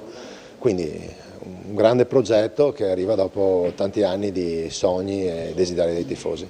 Il terreno si presenta ampio ma con caratteristiche orografiche particolari, avendo una serie di dislivelli che renderanno laboriose le operazioni di cantiere. Oltre ai campi potrebbero trovare spazio una clinica, una foresteria e ulteriori servizi. Non possiamo che essere soddisfatti come amministrazione di questo progetto, perché senz'altro riteniamo una cosa importantissima per il nostro territorio, per una crescita soprattutto dello sport, del calcio in particolare, con l'augurio che la crescita avvenga da entrambi e che si riesca in una collaborazione che porti vantaggi a tutti per il futuro. Confermata l'amichevole estiva contro la Lazio ad Auronzo di Cadore, la Triestina punta a una serie di incontri di prestigio contro Sheffield United allo Stadio Rocco e l'ambiziosa partita contro l'Al Hilal, la squadra saudita dove gioca il fuoriclasse brasiliano Neymar. Vediamo. La grande ambizione del precampionato rosso-labardato è quella di vedere Neymar calcare il prato dello Stadio Rocco, un obiettivo difficile ma non impossibile per lo staff della Triestina che oggi, per voce dell'amministratore delegato Sebastiano Stella, ha illustrato, seppur con molti punti di domanda da risolvere, il programma estivo delle amichevoli che la Triestina affronterà prima di incominciare il campionato di Serie C.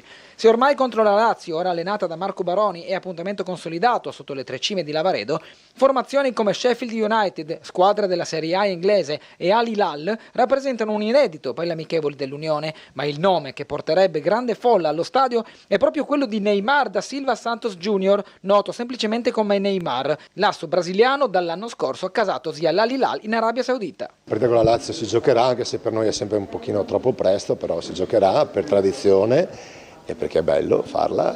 Poi stiamo cercando di organizzare altri due amichevoli, uno con lo Sheffield United che vorremmo giocare al Rocco e la seconda con la squadra di, ovviamente è in fase di, stiamo cercando appunto di vedere se riusciamo a farla accadere con la squadra di Neymar e l'Al. Questi sono grazie ai contatti di sempre Alex Menta, stiamo cercando anche la collaborazione magari del comune, alcuni sponsor per portare la squadra della Serie A loro qui con Neymar, quindi questo è l'obiettivo.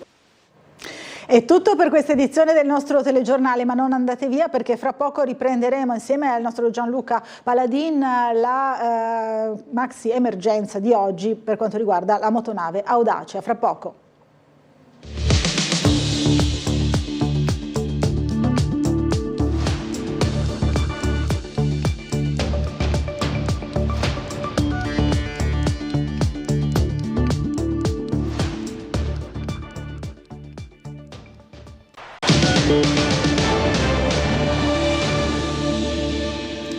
Bentornati in diretta per questo approfondimento post TG sull'emergenza, la maxi emergenza così è stata definita e in effetti lo è stata, quella della motonave Audace che ha rischiato di affondare al largo di Grado. Abbiamo in studio il nostro Gianluca Paladin che è stato in diretta con noi per tutto il pomeriggio praticamente. Allora, com'è andata la questione? Tutti, lo diciamo subito, i 76 passeggeri e i 4 membri dell'equipaggio sono in salvo, quindi questa era la cosa più importante. Sì Laura, buonasera a te e ovviamente ai telespettatori. Una maxi emergenza che ha coinvolto decine e decine di persone dei vari reparti ovviamente di soccorso, dalla protezione civile a tutte le forze dell'ordine. È chiaro che, e adesso vedremo anche delle immagini, è stata un'emergenza che ha visto in prima linea i soccorsi fin da subito in mattinata con anche i sommozzatori dei pompieri e non solo, che come vedete dovevano mettere subito in sicurezza i 76 passeggeri più i 4 membri dell'equipaggio. Una giornata incredibile, io non ricordo recentemente un'emergenza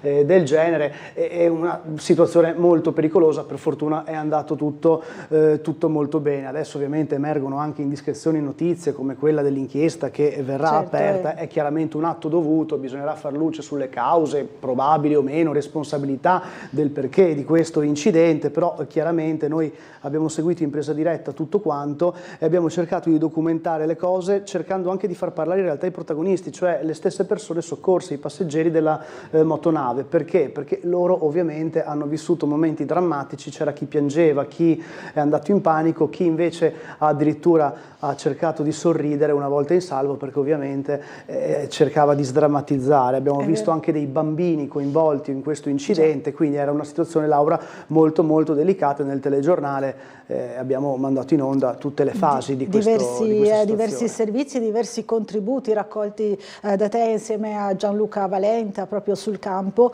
tra cui quello drammatico, forse possiamo rivederlo insieme, quello drammatico di una signora italiana, una delle poche italiane a bordo della motonave, perché era piena davvero di turisti stranieri soprattutto, che era davvero spaventatissima e disperata, insomma era anche molto arrabbiata, certo, comprensibilmente. Allora possiamo rivedere insieme il servizio che è stato poi assemblato con tutti i contributi appunto di Gianluca Paladin da Marco Stabile. Vediamo. È italiana, parla italiano. Signora, come sta? Signore, per favore. Disastro, una vergogna. Un disastro, una vergogna, queste le prime parole. Una gita turistica in Golfo che rischiava di trasformarsi in tragedia. Momenti di panico a bordo della motonave Audace che effettua il servizio di collegamento marittimo fra Grado e Trieste. Mentre si trovava a 5 miglia dalla costa, prima di arrivare a Monfalcone, ha iniziato a imbarcare acqua ed ha lanciato il Mayday. Rischio affondamento, questo quanto riferito alla sala operativa della Guardia Costiera. A bordo c'erano 76 passeggeri e 4 membri dell'equipaggio. L'allarme nautico ha fatto scattare la maxi emergenza sanitaria da parte della centrale operativa della Sores Friuli Venezia Giulia. In soccorso alla motonave Audace sono intervenuti i mezzi della Guardia Costiera di Trieste e Lignano, i vigili del fuoco con elicotteri e il nucleo sommozzatori, oltre che la Guardia di Finanza. I passeggeri sono stati trasferiti a gruppi su zattere di salvataggio e poi trasportati via via verso il porto di Grado al molo torpediniere. Una spola continua che ha fatto tirare a tutti un sospiro di sollievo solo quando l'ultimo passeggero ha toccato terra sull'Isola del Sole. Spaventati, infreddoliti, ma tutti in buone condizioni di salute. Facciamo allora, c'erano problemi con la gente che psicicamente non stanno bene. C'era un piccolo giovane, gridava come un matto, veramente è un shock per tutti, questo sicuramente. Ha avuto paura? Proprio paura no, ma ero forse quello poco che non aveva proprio paura. Lasciamolo andare al caldo. Lei è un turista, da dove viene? Dalla Svizzera. Dalla Svizzera? Sì, okay. sì. Prima esperienza con la motonave Audace? per fortuna. Ecco le persone che scendono e vengono accolte e coperte con l'apposita mantellina, persone che hanno bisogno di essere subito ricoverate. Adesso chiediamo subito se sono turisti, ma come vedete ce li portano via proprio perché non si può fermare il flusso in questo momento. Un bambino, c'è anche un bambino, guardate, un bambino che viene portato a bordo con il salvagente nel punto di ricovero, quindi insomma situazione delicatissima. E adesso vediamo se riusciamo anche a parlare con qualcuno, vediamo se riusciamo a sentire. Signora, buongiorno, are you a tourist? From? Sono una turista, sono olandese. Thank you. Yeah, not so nice. No, non così bene. Sì. Where you come from? Austria. Austria. Scary for this situation. Più che altro freddo. How was the situation? I thought scary. Strano, davvero tutto molto strano. How are you, miss? Sto bene, sono a posto. How good. Where are you come from? Sono olandese. Dall'Olanda. In this situation have you got maybe a little bit of scary? Certo, molta paura, molta. Ma adesso va tutto bene. How was in the water the strange situation? Yeah. Okay. Now it's good. Now it's good. Come from Austria. From Austria, okay. A scary situation. Siamo austriaci di Vienna. Non potevamo credere fosse possibile. Such is possible. Yes. First time in Italy, first time in Grado? Are you for the first time here? No, siamo venuti già tante volte a Grado, ci piace molto, qui stiamo prendendo la barca per andare a Trieste, adesso vogliamo indietro i soldi però del biglietto di ritorno. We have a ticket for back, we came back. Okay. E tutto sommato, insomma, quest'ultimo turista l'ha presa meglio di tutti, Sì. Era preoccupato semplicemente per i soldi del biglietto, altri invece li abbiamo visti più provati, no? Erano più spaventati. Adesso si tratterà di capire cosa è successo. Sì, perché si è pensato per diverse ore che ci fosse un'avaria al motore che possa aver contribuito a imbarcare acqua, poi tecnicamente non me ne intendo. Adesso invece si parla di un ostacolo forse incontrato durante la navigazione, magari un tronco che si muoveva e che ha impattato sullo scafo, forse provocando una falla. Certo che il maltempo di questi giorni ha portato in mare tantissimi detriti, tantissimi tronchi, si è visto veramente dappertutto, addirittura immondizia che è finita fino nel vicino Veneto, però è chiaro che andranno appurate tutte quelle situazioni, andrà appurato il contesto, eventuali responsabilità e sicuramente la causa di questo guasto. Se di guasto si parla oppure di una manovra o un impatto con oggetto. È chiaro che Laura adesso è forse troppo presto, però le ipotesi già si fanno largo. Già dalle prossime ore, credo, come ha detto anche Pierfilippo Vidali, armatore della motonave, è chiaro che è lui stesso il primo a essere interessato a far luce sulla vicenda. Tra l'altro noi abbiamo intervistato anche il suo comandante e il mozzo, almeno così lui si è definito, che erano lì soccorsi insieme ai passeggeri, una situazione una scampata tragedia, possiamo dire. È vero, lo possiamo definire assolutamente così. Allora, grazie a Gianluca Paladin e anche grazie a tutti voi che ci avete seguito e gli aggiornamenti sulla vicenda e sull'inchiesta poi che viene aperta su questo caso. Naturalmente vi rimando alle prossime edizioni del telegiornale. Grazie a tutti e buona serata.